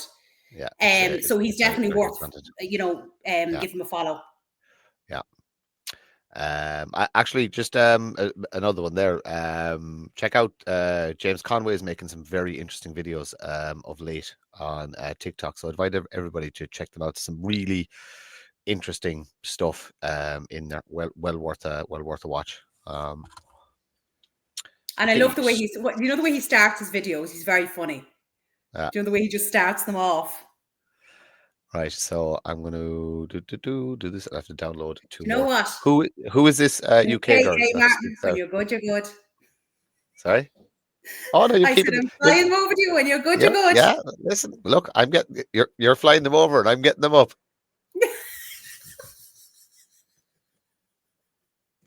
You're doing great for your first time, Martin. Tell me. I've lasted. Hang on. Hold on. How long are we running before I do this? Okay, we're running. I've lasted an hour and 22 minutes, Orla. I'm very impressed. So am I. Oh God, we're going to hell. I'm actually going to check in with Paul and see if he's alive. Maybe he's been kidnapped. He's sitting there with his arms folded going, I'll show them now. I'll show them how hard this is. I'll show that Orla one, yeah. And that Murphy lad with his beard, he thinks he's great. He thinks he can do everything. He's sitting there pissing himself laughing. He go, I'm going in, go in and check how many viewers they have. Yeah, it's down. And you know what's actually great, Martin? I want to get some of the videos Paul didn't play before because he's too busy chatting. Hang on now. I'm just going to see, is this the right So one? we'll hit a new record tonight. No, that's the same. That's the one there, yeah.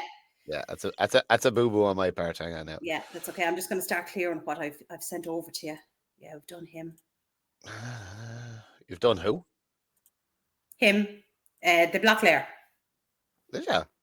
How'd that go for you? Go on. So this is in video. If you want to start off with the UK girls. Yeah, lady, yeah. I'm trying to upload it, but for some strange reason, it keeps playing the same one. I've done that and I've done now that. The illegal immigrant capital of Europe. 1 in every 100 people are an illegal immigrant. 1 in every 100. That works out to be 745,000 illegal immigrants in the UK that are undocumented. We have no idea who they are and no idea about their background. Also, that amount is the size of the city of Leeds, which is mental. On top of this, there is an additional backlog of about 250,000 asylum seekers who are either awaiting a decision or appealing a rejection. And if you don't believe me on this, then this is the research from Oxford University experts. Junior doctors in the UK are whistleblowing about the state of the NHS and how they're having to treat the illegal immigrant. They are blocking 1 in 5 patients and having to go treat an illegal immigrant, and if they refuse, NHS England will cut the funding. Not just that, but female GPs are getting assaulted on home visits, so when they go to their hotels or the HMOs. Police are asking for reports not to be filed to stop any tension in communities. That is something I cannot wrap my head around. I think that is ridiculous. Also, our new Home Secretary. This woman has just said this on a video. I'm going to read it out because I want to make sure I get every single bit correct. The majority of the people that hold the English flag will be the EDL and a white male. They're also bad people who want to divide our communities. What the fuck? Why is our Home Secretary allowed to speak like this? Why is she allowed to make inaccurate comments and keep her job? But me and a lot of the other people that are at the other end of the English flag, we're not racist, we're not neo-Nazis, we're not bad people or dangerous or trying to divide any communities. That is not what we're trying to do, but this is where a lot of people get their opinions about us, thinking that we are racist because they see it on the TV and the media and our government portraying us as that. A lot of us just want safety in our country. That is all people want, is just to feel safe in their country. How upsetting is this as well? Australia has just given us a level 2 security risk and advised their citizens not to travel to the UK. This is where we are now. Like, our country is now a dangerous country and other countries are noticing that. Something in the UK seriously needs to change. I'm just after seeing on the television Sarah's comment. Chris Bourne. I need Martin as my new host.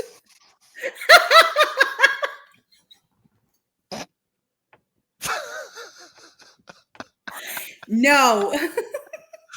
Did you see the other ones? I laughed. I remember one. No, go on. Put them up. It started with this.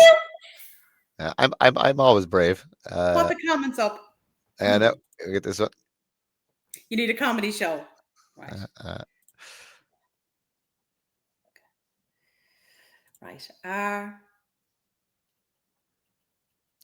I've just texted Paul, are you live? Do you need rescuing? That actually, the last I heard, I think he was getting into an AA van. I hope it was an AA van. You never know. Oh. It could be Antifa. Yeah, he's gone forever. I was just thinking, yeah. Paul's Hold on, he's messaging back. I went, are you live? Do you need rescuing? I'll tell you one thing. I pity the Antifa person who challenges Paul. Paul may come across as this nice, friendly, bubbly. You cross him, you'll know about I it. know, I'm just laughing. Give me 5 minutes, right? Let's keep going with these videos because I'm going to take the piss out of him when he gets in. Because I'll go, Martin's got through all my videos. He got all of them up, no problem at all. I get great comments.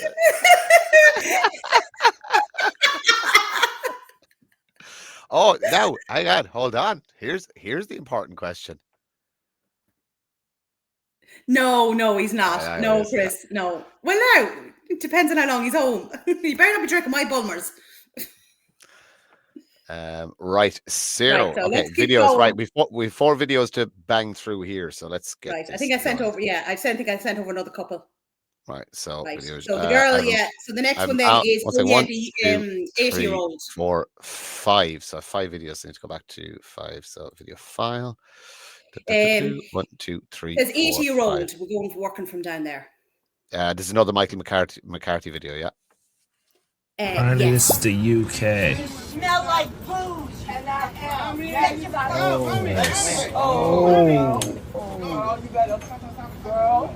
To a granny with a walking stick. I can't. She's holding me. All right, that's it. Break it up, baby. Okay. And if you're one of those people who says, oh, she was in the wrong, she said something to him. Even if an 80-year-old woman threw something at me, I would ignore it. She's 80 years old. If they came up and said, worst thing you can imagine, to my face, I would ignore it because they're 80 years old. You have to be incredibly stupid to start fighting a granny. Yeah. Now, if you look at the top of that, it does actually. Somebody's put in a comment saying it's the UK. I don't think it's the UK. I think it's the US. But anyway, it's irrelevant. She's 80 years old. She can say what the hell she likes. You do not touch. Well, you don't touch a woman anyway, but you definitely do not touch an elderly person. These are very good.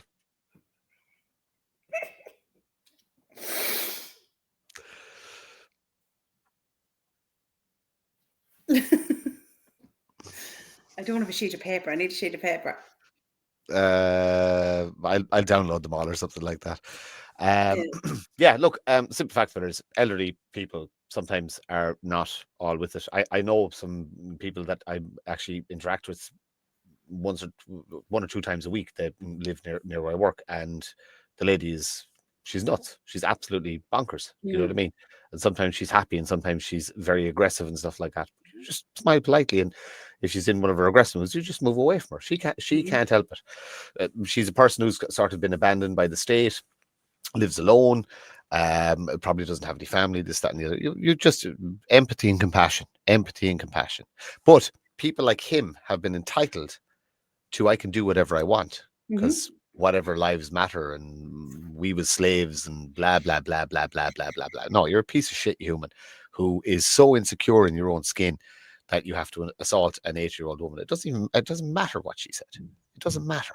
And she grabbed his bag, he grabbed her bag. You look at the very beginning as well. Yeah. Like he's a disgrace. Yeah. He's not a man. And like, if that was your granny, by the way, you know what needs to be done. So like, yeah. All right. Next video before I get done for inciting violence again. So that was 5. So we've 1, 2, 3, 4. So next one up and open. News for you, everybody. You know what to do by now. Share it far and wide with everyone you know. And guess what, people? We have another one. Epping hotel migrant told a 14-year-old girl he wanted to have her baby. And it gets worse, people.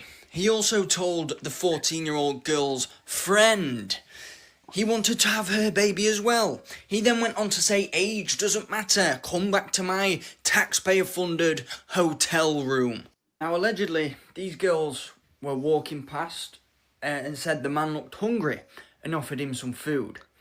He took the slice of pizza and then started leaning in for kisses. They told him their age. It doesn't matter about age. Pulling pouting faces. Now, this is the problem with mass third world uncivilized migration into the civilized world.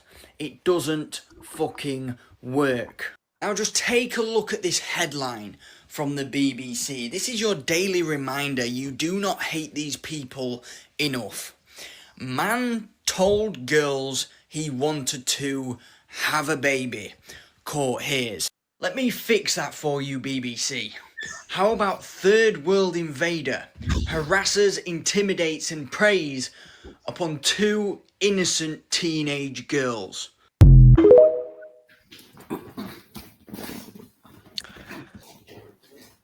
I think somebody might be joining us, Orla. Hello, Paul. Wow, what a day. What a day, what a city. Wow. Jesus, man. You okay, I'm Paul? going grey, lads. I'm going grey. Do you like my new sign? Oh, God. Oh, Listen, hey. Pamela. Listen, Martin's been getting it up all night. Getting them up all night. Ah, that's good. I tell you, I've heard stories about Hey, Paul, all of them are true, unfortunately. Right. Anyway, Orla, let's not get distracted. Let's keep going with the videos. We've three more to bang Paul, through. I'm nearly in shock. I've got to a stage, you're going to be shocked to hear this, that I'm at the end of my videos. Because I'm going to be honest, right? I don't know whether any of you've seen Eva Vladringer's speech yesterday at Tommy Robinson's thing. Did any of you see it? No. Wow. I have it there. It's 5 minutes, lads. This is... Bang through these three short ones here to go through. A couple of minutes. Martin, what did I say? I'm on a roll. I'm on a roll. You set it up for 2.5 or 2 hours. I didn't put an end time. You had 1:36. I know what we're at now. Go on. No, walk away. Don't let me distract you. I'm going to sit down here and pull down videos. What? I'm going to saw you from over there. I like your hair still. You got some nice hair. It's nice and luscious. I'm perfectly fine. This is their idea. We're gonna die. Huh?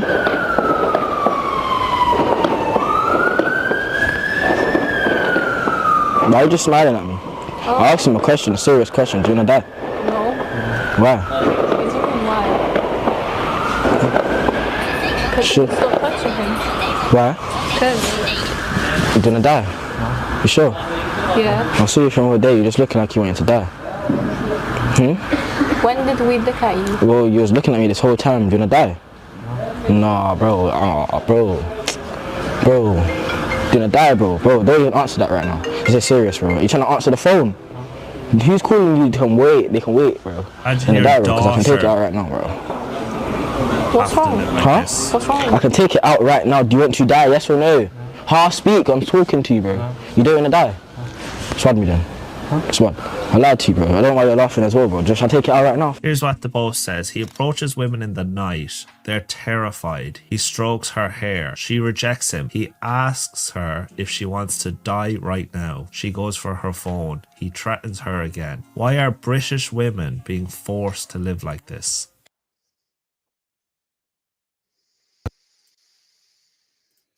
Unbelievable. Like they're minding their own business. And this gobshite is over annoying them, like touching our hair, like it's disgusting. You know what to do. You know what to do if you find out that's happening. You know what to do. Everybody here watching knows what to do. So just get it done. If there's dangers like that in the community, then they need to be dealt with. 2 quick videos, and then we go to the long one. So give me a chance to make a cup of coffee. So video image. This is. Oh, yeah, this is about the girl who got pushed in front of the train, is it? Yeah, Germany, yeah. God almighty. I think what's going on right now in the UK is bad. Just look at Germany. Germany are in crisis right now in relation to illegal immigration. So many cases where these illegal people, and they're all men, all working age, fighting age men, and have done the most awful things to children. Happened a couple of days ago where a 16-year-old girl was pushed in front of an oncoming train by a man from Iraq for no reason other than he could, other than she was German, she was European, she was Western, and he fancied doing it. She was 16 and her life was ended by someone that shouldn't have even been in the country, someone that's bringing horrific views and violence to a great country in Germany. It's sickening. This is the legacy of Angela Merkel. She has destroyed Germany. She's not even been in power for years now, but she has single-handedly destroyed Germany, and they are still facing the consequences of that. Her open border policy has allowed millions, no doubt, of unvetted people to come into Europe and commit these horrific crimes against innocent Westerners, and often children, because they are the most vulnerable people generally within society. This is why Europe is voting right-wing. It's nothing to do with racism or fascism, despite what the far left say. It's simply because people do not want innocent children being pushed in front of trains or God knows what else by people that should not even be here. I'd love to see the far left talk about this, but they won't talk about it. They'll probably try and blame the girls somehow, because that's what they normally do.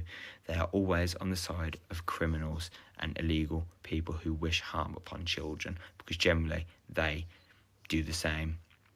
They don't care about the lives of Westerners or Europeans or generally just white people. It's sick. This has got to end, but it only ends when countries vote for a radical right-wing government that will end this free flow of illegal criminals coming into Europe. Fact. Absolute fact. But we can only do that by removing ourselves from Europe and removing the current cabal we have that claim to represent the people. They don't. That's the only way to do it. And I'm not concerned about how they're removed at this point. But we must get out of Europe. We must secure our borders. We must invest in a huge naval fleet to patrol and protect our borders. All our port towns should have a type of civil defense, and we must have accountable people, good people and moral people elected to office. They're the only long-term solutions. Right. Last one, Orla, and then we have boxed off huge amount of content tonight. But don't be minding all you. Hey, hold on for a minute. You don't do what she tells you to do here, okay? You should have just done your own videos. Had you got your own videos? No, that's okay if you hadn't. I just do my own ones, and then I was driving between Kerry and Tipperary, and I got told, can you host the show tonight? I broke all the speed limits. I didn't break any bleeding speed limits. I was sitting on the M50 for 3.5 hours. Like, you know what I put up the buy me a coffee, and I explained that you buy Paul a coffee. Buy me a coffee. Buy me a van. Yeah, I know. Buy Paul a van. Okay, last video, we'll get it up. I think this is something to do with my favorite people. Muslim people are in the wrong and they are committing crimes. No one's above the law. If the law of the land is Islamic, we will respect the law of the land. What if it's not Islamic? If it's not Islamic, then the law of the land and those who make it can go to hell, quite honestly, because Allah said in the Quran, in chapter 33, verse 1, He said, "O Prophet, fear Allah and do not obey the disbelievers and the hypocrites." Is David Cameron a Muslim or a disbeliever? Guys, I can't speak on camera. So you can't obey him. So he can go to hell, as well as all of the other leaders. Do you think I should go to hell? Let me tell you something. You're on your way to the hellfire because you're a non-Muslim. All non-Muslims are destined for the hellfire. Do you really believe that? Yes, and you will be fueled for the hellfire as well. But the fact is that you have an opportunity to change. That hurts me to think that you think that of me, because you don't really know me, and you think I'm destined to hell because I'm non-Muslim. You said you're not a Muslim, so that's enough for me to know that you're not Muslim.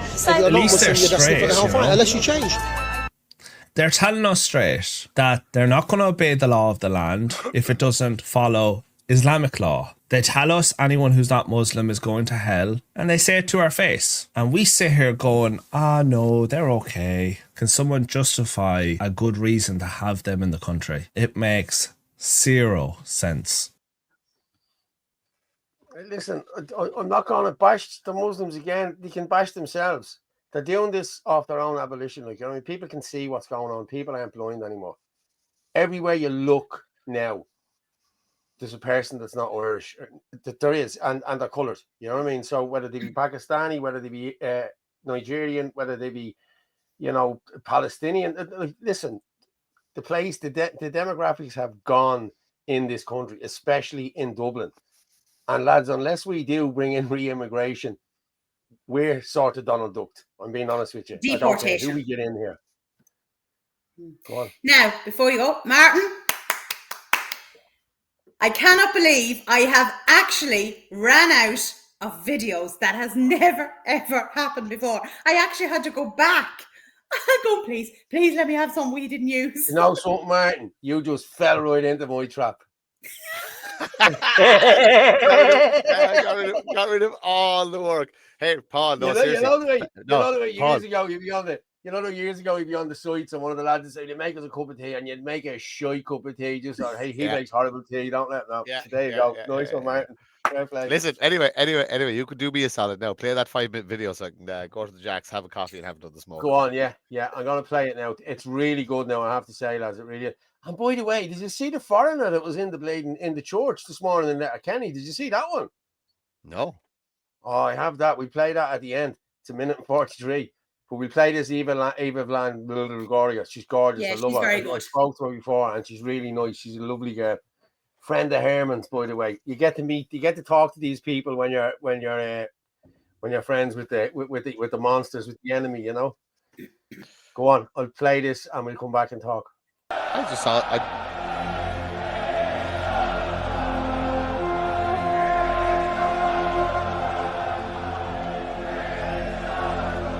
I can't interrupt that. But I will say, ladies and gentlemen, it is not a minute too late that you guys are all here. Because our civilization is on the brink of destruction. As a result of mass immigration everywhere in Europe, we are losing our homelands. We are becoming minorities in our own countries. In many cities, this is already the case. Here, where we are today in London, a shocking 41% of all people are foreign-born, and the total immigrant population lies at 60%. I don't have to tell you what the consequences of that are. The fruits of mass immigration are insecurity, impoverishment, and cultural decay. Here in London, you can't walk around with your phone in your hands without the risk of it getting stolen. But who cares about phones when your daughters are being raped? And the perpetrators who do it tell them that is what white girls are for.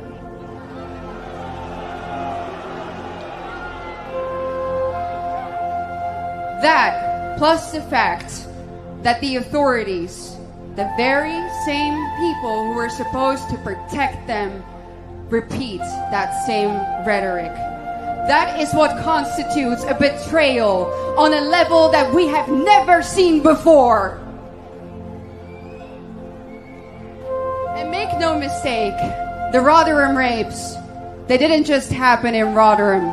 They happened all over the continent as well. On a daily basis, everywhere in Europe, unsuspecting white boys and girls, men and women are assaulted, raped, and murdered every single day. So let's not beat around the bush here. We are witnessing the rape, replacement, and murder of our people.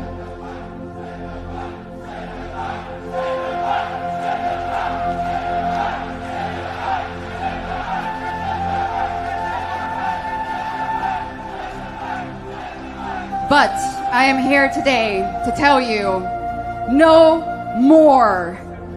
This today is not the time for compromise. Today is not the time to just keep calm and carry on. Today is the time to get angry, demand change, and fight back.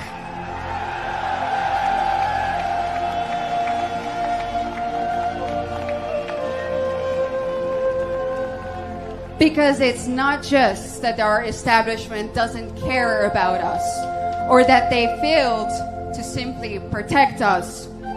Make no mistakes, they are the ones who have betrayed us. They are the ones who are actively selling us out. And they are the ones that are making us pay for our own destruction. And what if you speak out against them? What if you speak the truth?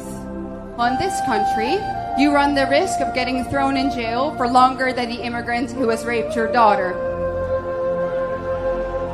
That is the UK in 2025 under Keir Starmer. Nothing short of a tyrannical state. But, ladies and gentlemen, do not despair. Do not become demoralized, because that is exactly what they want you to do. Because when I look at you, when I look at this sea of flags, I know that it is far from over for us. Both we, the Dutch, and you, the English, we have mastered the seas. We have conquered the world. And that same spirit of our ancestors still runs through our veins to this day.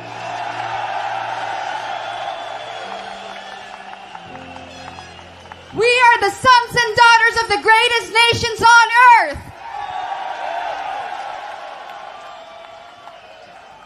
If anyone can get their countries back, it is us. Change is possible. Remigration is possible, and it is up to us to make it happen. We are Generation Remigration.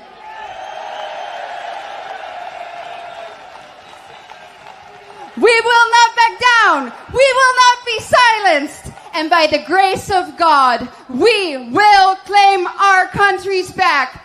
Thank you.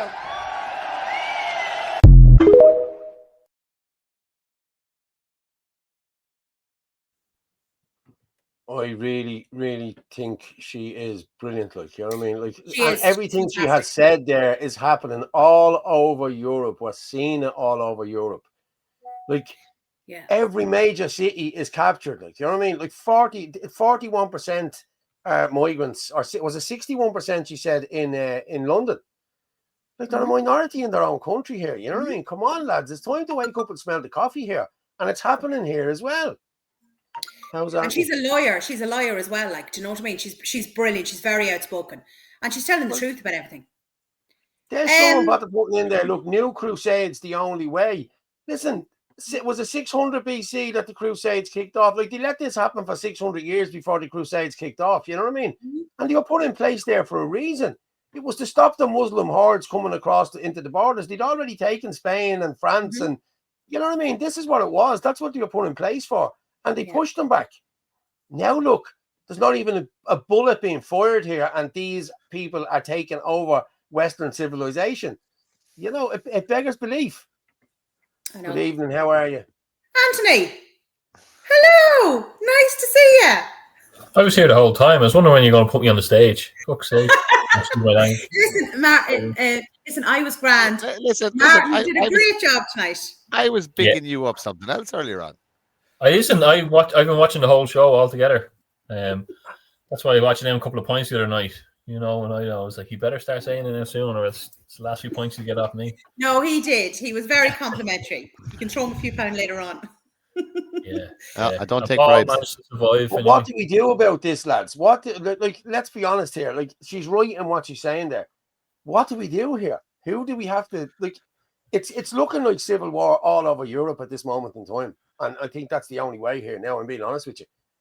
Like, it's going to kick off in every major city in Europe. I don't care. It is. You can see it happen. But what happens next? After, that's the question people need to ask. That's the thing, Martin. They're pushing you towards civil war so they can introduce a surveillance state. That's what I see. You know, I listened to my mother was on RTE today, right? Not on the radio station. The enemy. Because they were promoting Ballyfermot Star. They do a lot of work with with addicted parents. You know, they look after the kids and they help them with all that. But I had to listen when I was waiting, and they were talking about the cost of living crisis and how the poor are getting poorer and all. I was like, this is a really interesting take that RTE are taking, because they're pointing out the obvious that we've been shouting. And you can just see that they're pushing everyone towards civil war. And is it for a surveillance state? I would say absolutely. We have to be very careful that we're walking into all these landmines that are just set out for us. And what do? You can't not resist. So you're stuck. The best way, I think, is getting off grid, being self-sustainable, your own networks, back to old school stuff. How hard is that? I don't know. I think it's manageable. Yeah, look, we keep building, we keep doing what we're doing. We know what we see so many traps and pitfalls at this stage that, and some people won't get together day to day. I'll talk to you after, Anthony. I met a very interesting man today. It's sovereign citizen type thing, you know what I mean? But very, very interesting conversation. I heard you talk about it earlier. I know the thing you're talking about, and because I've been interested myself in going through. There's a meeting in Kilkenny recently I missed, but it was something I was against when we were canvassing, because how do you vote your way out if you're going to deregister? But then you're like, are the ballot boxes corrupt to the core anyway? So then you have to adjust with your realizations of things. It's worth. All these conversations are worth having. Absolutely. Because look, plan A, plan B, plan C, plan D. We have to have alternatives, and we have to offer people. We have to offer people something. You know what I mean? There's no point saying, "Oh, we're going to fix everything," unless we actually have a well thought out, well structured plan. You know what I mean? That looks well into the future. Absolutely. Damien just posted there. Great news, Anthony. No more live shows when you're off grid. We'll have Starlink, baby. We'll have Starlink, baby. Hold on. When we say off grid, we're going fucking techno off grid. We'll have our own power source. Don't you worry about that. We'll still be here. Pirate radio. We'll be jumping into RTE broadcasts and everything. We'd like what you call it, V for Victory. Hey, can we get a ship? Yeah. You're very confident there, Paul. I'm gonna tell you, but I just put up a thing there for buying me a van. He's talking about buying a bleeding ship now. Will you get it? Yeah. Where's the ship? You know what we all have to do? Like, I don't know if I started a bit of a trend. See Paul there giving me guff about me old goatee, and then he appears a few weeks later. Started a trend. I didn't start. Fair enough, right? You were born with that beard, Martin. It's different now. Yeah. No, tell it. Yeah, coming on. Orla, we're just waiting for you now. Orla, what's the story? Pick up. You know what? For the laugh, some night just go on to Temu and buy a fake beard. I just fucking wear it. We do a Halloween show or something. Actually, all jokes aside, because life is very serious and life is very, very hard. And we have to have a bit of fun sometimes. Will we do a dress-up Halloween show? Look at Paul. His face. We did it for Christmas. Listen, we're living through a very scary time as it is. Lads, I'm going to be honest with you. There might be 2 or 3 of us gone off this screen by Halloween. You know what I mean? So we're living in scary fucking times, Actually, do you know what you lads could do? Come on as each other. I had a video there to play Charlie Kirk and the Jews, and I thought, I better not play that now, man. No. We don't need to give Squiddy any more ammunition. Oh, listen, it's a good video. I have to say, it's a very good video. Yeah. Fire it up. Huh? Fire it up. It's pulling up there. Yeah, now. Mark, do you think you could do a good impersonation of Paul or Anthony? Who? Yeah, my impersonation of Paul. You know what that is, Orla? What? I'm hoping it's fucking not. It's the battering you get. It came up in conversation earlier. The battering you give your mouse when you're trying to get them up. Oh. No, it's the same. I was told that the other night as well. That's you clicking that mouse again? Yeah, I'll ring it out. The phone hung up, so, yeah. And you can hear it. You're always hammering that mouse. Yeah, because I'm the one that's putting the shit up. You know, Martin's mouse was clicking. If you had it recorded tonight, you'll hear his mouse clicking. Orla, did you hear the good news, Anthony, tonight? We figured it out. Look. Yeah. New call. Yeah, listen, I've been watching the whole show. Taking notes. Well, didn't he, Anthony? I could maybe just do the Wednesday show now or something, you know. Or, are you going to let the big thing like is... you just do a guest appearance every once in a while? Sorry about that, guys. I have to get rid of him for when it comes to look. It's gone already. Paul is moving into management. Excellent. You still have to buy him a coffee, people. Yeah. What were you going to say, Anthony? Don't know what I was going to say. You were saying something. You were going to slag off Paul, I think. Oh no, you know what I was going to say.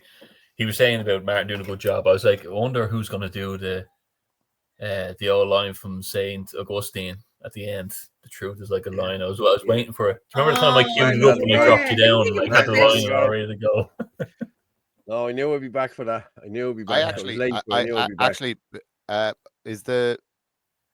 I don't know what we just passed 11 o'clock there, so I have no idea what time length I hit the show, Paul. What effect does that have? It'll just keep going for a few minutes, and anyway, we've another few minutes. I think the show started. Was it at 3 or 4 minutes past 9? Do you know where I was today, though? Well, you do know. I was in the House of Prayer in Achill, and I popped into. I got a few bits and pieces from it while I was there. But it's a lovely part of the world. I know you're familiar enough with it, Paul. I haven't been there in about 17 years. My nanny used to run the buses there from Dublin over there for every Sunday. Yeah, my auntie used to go on that bus. Yeah, did she? Well, funny thing, I went into the gift store straight away, and there's a young lad, about 16, behind the counter, and I was chatting away to him, and he asked that I've been there before, and I told him I was there about when I was 15 or whatever. And I said my nana used to organise the buses up, and she asked who it was, and I said Margaret Casey, and he goes, no way, I was at her funeral, we all loved her here and all, my parents and all. So it was nice, you know. Yeah, got a few bits and pieces. I haven't been to. Do you know what? So I was in the Girl Guides years and years ago, right? And it was an awful weekend, rain, wind. You were in the Girl Guides? Is that what you said? Yes, the Girl Guides. Okay. I was never in the Scouts. I was never allowed to have a knife or anything like that. They never gave me that. You met up for later on. And you still have the nickname Stabby Fitzsimons. Yeah. But anyway, I'll never forget it because every time I think of it. So we were near the sea and did all these mounds, right? And the medals, I think it was like spaghetti bolognese or something. And we hated it. It was absolutely rotten. So we didn't want to say that we didn't like it. So we started throwing it over the mound, trying to get rid of it and pretend that we ate it. And then all the seagulls come down. So let's just say we were caught rightly. Anthony, you were just talking about Paul's line at the end. I have a passage I share quite regularly, but I've never actually read it out, and I'd like to read it out if you'll indulge me for a minute. Go ahead. Just bear with me 1 second. It's almost a prayer to me. And I've actually stopped reading it. Just bear with me 1 second now. The floor is yours. The most terrifying force of death comes from the hands of the men who wanted to be left alone. They try so very hard to mind their own business and provide for themselves and those they love. They resist every impulse to fight back, knowing the forced and permanent change of life that will come from it. They know that the moment they fight back, their lives as they have lived them are over. The moment the men who wanted to be left alone are forced to fight back, it is a form of suicide. They're literally killing off who they used to be, which is why, when forced to take up violence, these men who wanted to be left alone fight with an unholy vengeance against those who murdered their former lives. They fight with raw hate and a drive that cannot be fathomed by those who are merely play-acting at politics and terror. True terror will arrive at these people's doors, and they will cry and scream and beg for mercy, but it will fall upon the deaf ears of the men who just wanted to be left alone. I wanted to be left alone. So did I. Didn't we all? Still do.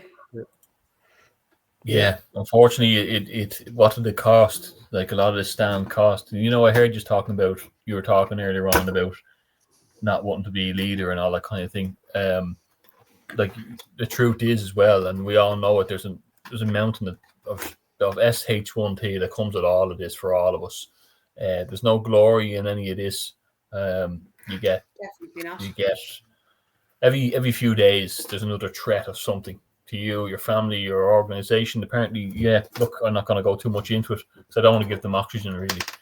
But yeah, we a few have forfeited our careers for this, and it's very difficult. They're still going through it. You know, it's not just the general elections, the local elections.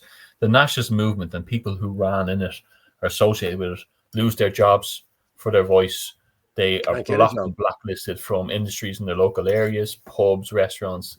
All that happens. You know, I get recognized a couple of times in certain restaurants and stuff like that. The looks you get sometimes, all of that. But to make a living for your family has become more difficult.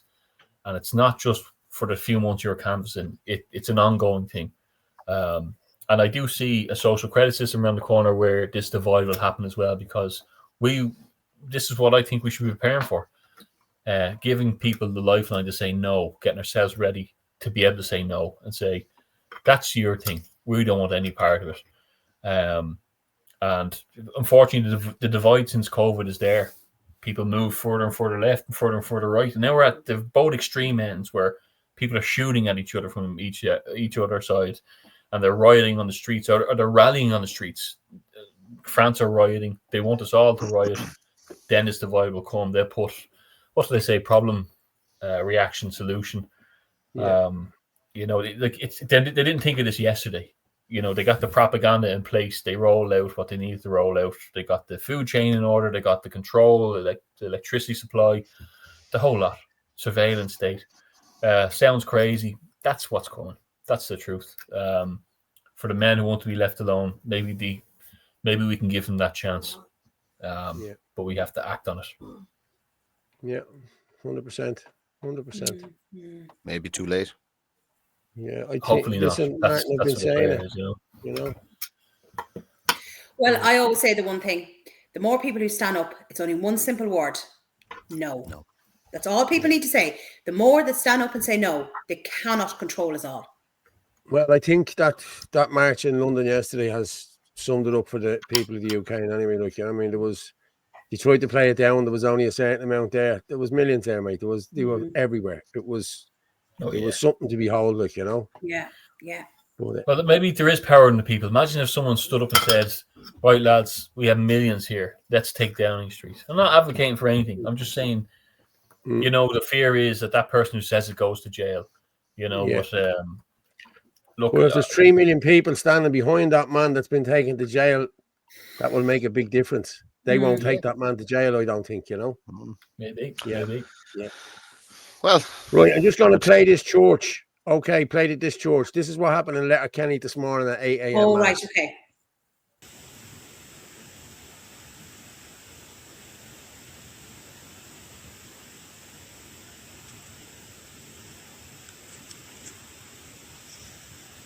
When I am lifted up from the earth, I will draw everyone to myself, says the Lord.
Oh, this happened ages. What was going on there?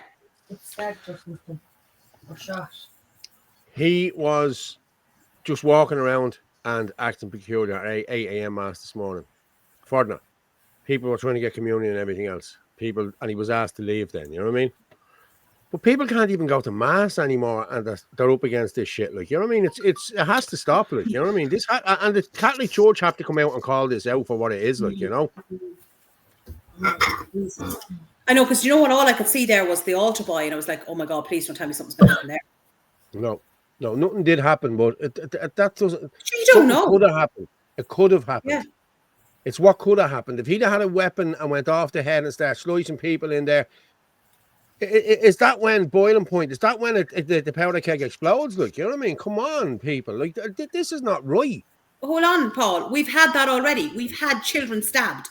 How many times have I said it? That should have been the line drawn. That's it. I know. What more do you need to happen? Children should be the end. Do you know the end line? Yeah. Yeah, that's their point, Paul. Yeah, Siobhan.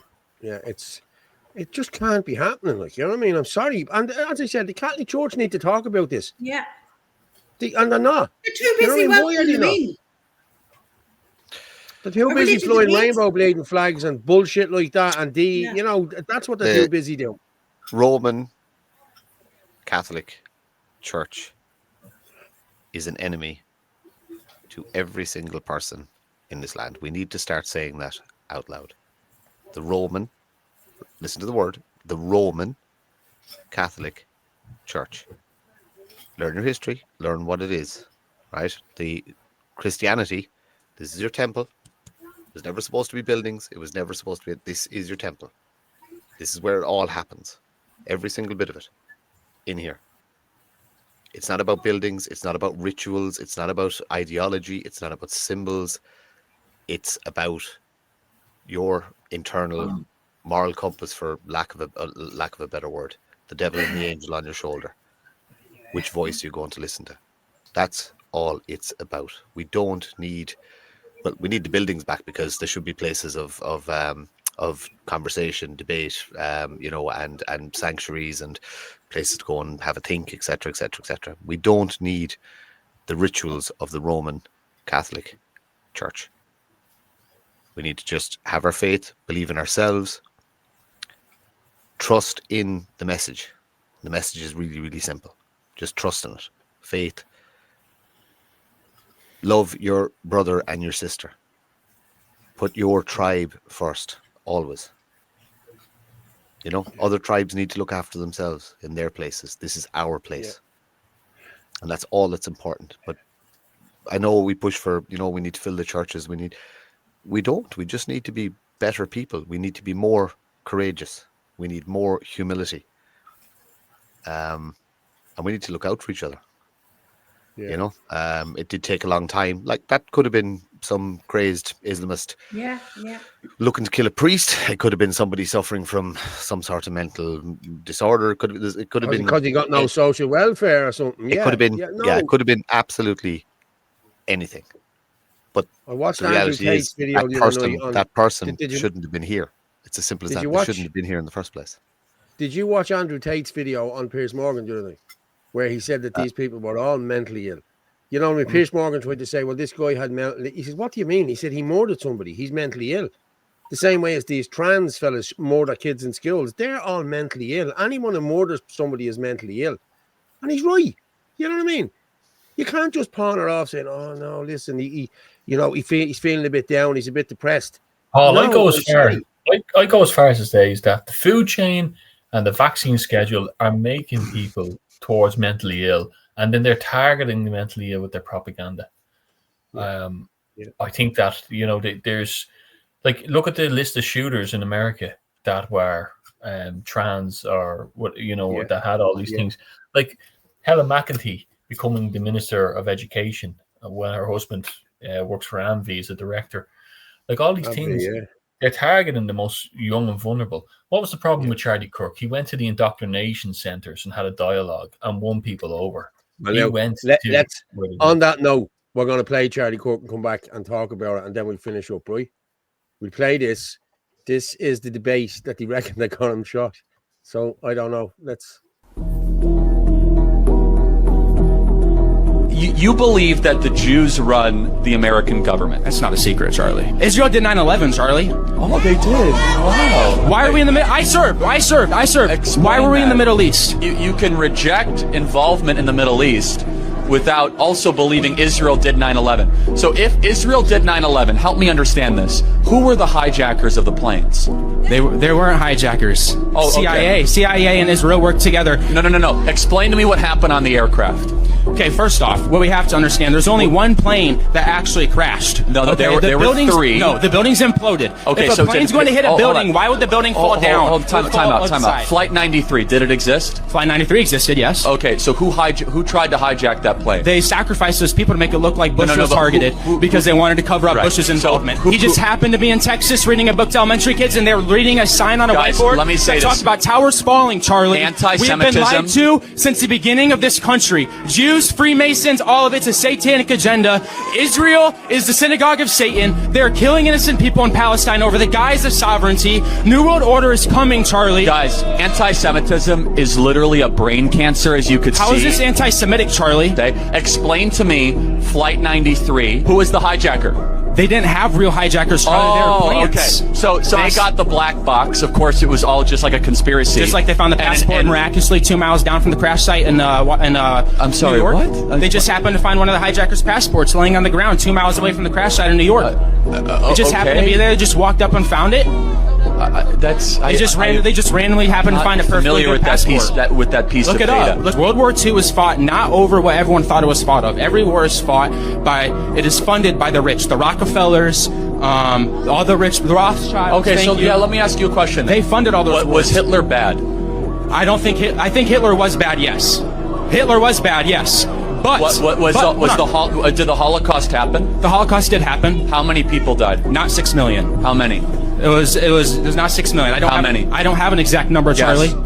I don't have an exact number. It wasn't 6 million. But you said it's not 6 million. You must have an alternative. How do you know it's not 6 million? Because there wasn't even 6 million Jews in Germany. Okay, well, I mean, you tell me. You're the expert. The reason why Jews have been run out of 109 countries throughout history is because every time they get into a country, they try and take it over. In Nazi Germany, again, they are having transgender surgeries, underground transgender surgeries. They're promoting homosexuality in schools.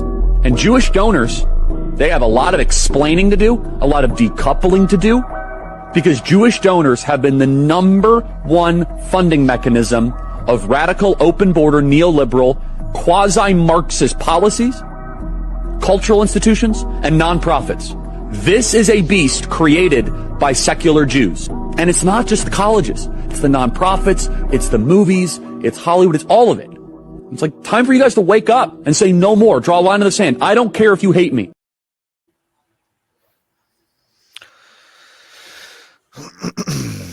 You reckon that's the one that got him done? Yeah. I heard he was invited to Israel. Don't know how true it is, and he refused. He declined. Yeah. He doesn't agree with. Listen, there was another video of him there. I seen it just after October 7th, and he pulled no punches on it. He said he's been to Israel.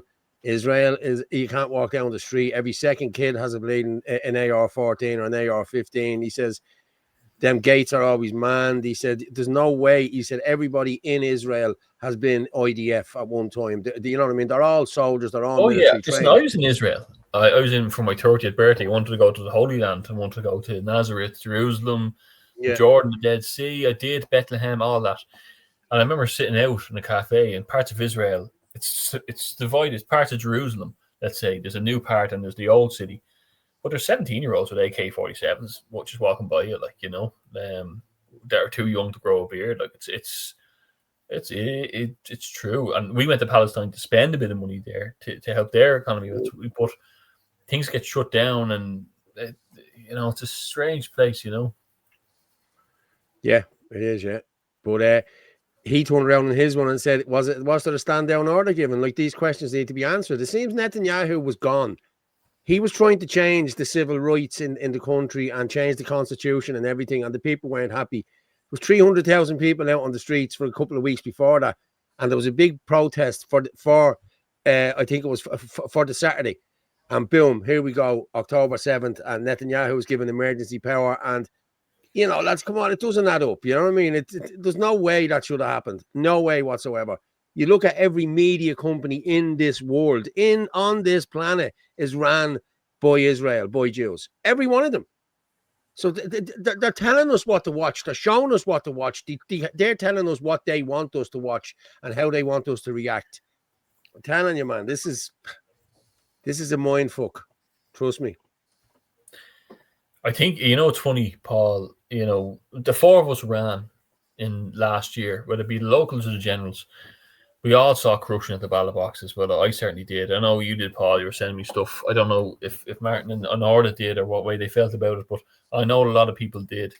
It seems, obvious to me, even if you didn't see it in ballot papers, boxes going missing, such a ridiculous thing in 2024, But it just, when I watched the presidential election, it just seems such a stage on top of the US one. Here's Biden, clearly with a man with Alzheimer's, and then Camilla, who could barely string a sentence together, and then you had the people's hero who almost got shot, and all this kind of thing. And you're watching people appear in Masonic lodges, and all this symbolism, and I have to say I was ignorant to a lot of it, but it just shows you like all these 1992, world youth class of the WEF, Trudeau, Varadkar, Macron, all these people, the young global leaders of the future. Or at the same time, it's staggering stuff that I think you have to go through it really to realize yourself how corrupt it really was, and then you get to it. Yeah, Paul, keep the passion going. Paul's awake now. Did you see it in the comments? Protect Paul. Put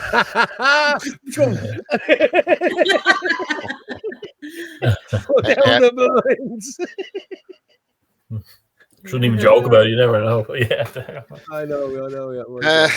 You know what? We live in we've always lived in a shitty world. We just all have mobile phones now, so we can see it. We just didn't realize how shitty. Yeah, in real time. And like I said, look, I've spoken to Justin at times about the Jewish problem, and my take on it is although it infects every single part of our lives, it's too big. We have more immediate problems at home that have to be dealt with. We can expel that ideology from our country, but we have to take our country back first, and that's what's more important, is getting everybody on board, getting a proper system built in place, whether it be using the current system, creating a new system, it doesn't matter. We can't do anything until we have good, moral Christian people in charge, and that's what we have to which we have zero of. Yeah, we have to give good, moral Christian people the burden of responsibility. And but there is the problem, Martin, right? You just talk about there, right? Look at what we have in government now. They take no responsibility for anything that they do. Where do they apologize for anything? Where do they accept that they did wrong? Where do they try to make amends? They don't. They hide, they put the blame on somebody else. They run away, which is hiding. But like, that's what incompetent people do. Incompetent people blame others. I'd like to see a presidential candidate be pro-life publicly and openly, or even be, talking about excess deaths and abortions and stuff like that. Like, I think between them two things, like we talk about it, we skate around. I'm going to vote for Maria Steen. I don't care if she. And is she pro-life? Yeah, I'm voting for her. Yeah. What did you say, Anthony? She pro-life, yeah. Absolutely. Yes, as far as I know, she is. Yes. Yeah, she is definitely. Yeah. Yeah, That as in that is one of the most important of her characteristics. She's absolutely 100%. She's up in front of the council now tomorrow, and I hope the council, the Dublin City Council, and I'd just like to say to a council member there, Conor Reddy, you're a scumbag for what you said about Charlie Kirk. Yeah, dirty scumbag. And Joe Brolly, you're a knacker. You should be off. I'll tell you the ratio. Brolly's comment got 6 million views. Scumbag. Yeah, but like 2,500 likes. Yeah, and my and comment they are our fraction of the views representatives. and They're an absolute and equal utter amount of likes. disgrace. Is what they are. Who's all right? Okay, so who's actually? We'll go back to the presidential election there. Who is actually in the running with an actual chance of representing interests that align with ours? Well, so at the moment, it's Maria Steen. Maria Steen, yeah. There is nobody else, is there? Well, not at the moment. So, as far as I know, right, you can correct me if I'm wrong, but as far as I know, Sharon Keoghan came out and said that she would get Maria up to 14 votes, right? Independent Ireland, and I have the email because I emailed them. Morris, what you call him? Morris Fitz. What's his name? My head's gone. He came back and he said that once she gets up to 16, that they'll push her to try and get her over the line, right? Yeah. So I emailed all the independent TDs and all the independent senators as well, and then Senator Joe Conway replied to me, and he said yes, that he'd vote for her as well. Do you know? Yeah. So, like, she has a good chance of getting over the line. I'm just putting that up there. That this is from Kieran Kelly. Okay, another sex scandal regarding Gavin will be posted tomorrow. We don't need a globalist as our president. You won't like the next one, Gavin. Micheál Martin, did Gavin find out about the happy endings massage parlour you frequent? Something very strange about how you didn't listen to party members regarding this nomination. Bill O'Reilly, Sean Hannity in the USA. We call on the October sunrise, so that there's the Irish September sunrise. So there's something breaking tomorrow on Jim Gavin. Okay, so there you go. Sorry, I got the name wrong. Lads, will we finish up? It's Michael. Sorry, it's Michael Fitzsimons, right? Yeah. And he emailed me back. And if they do not follow through, and she does get up to 16, and they decide to pull out, that just shows what independent Ireland's like. Yeah. Backtracking. Right, lads, I'm going to drop this down, and I'm going to finish off tonight with Hallelujah. Tonight we're going to do it with. Okay, and we will finish up. I'll meet you down in the green room now in a few minutes. Thank you very much, Anthony, for coming on. Thank you, Martin, for having me back tonight, and I owe you one.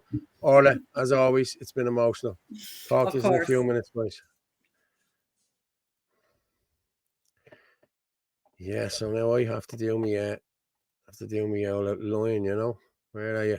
There you are, buddy. Well, people, as I say every night when we're finishing up here, let me just make myself a little bit bigger there because you can't really see me.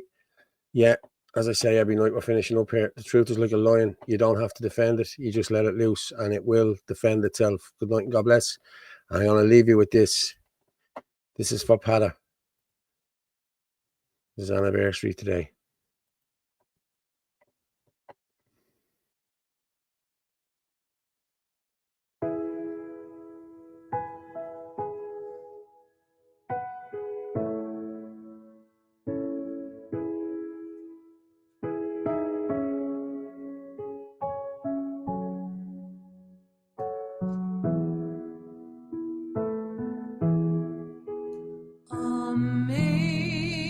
Amazing grace.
have already come. 'Twas grace that brought me safe thus far, and grace will lead me home.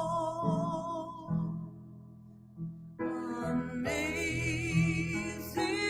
grace, how sweet the sound that saved a wretch like me.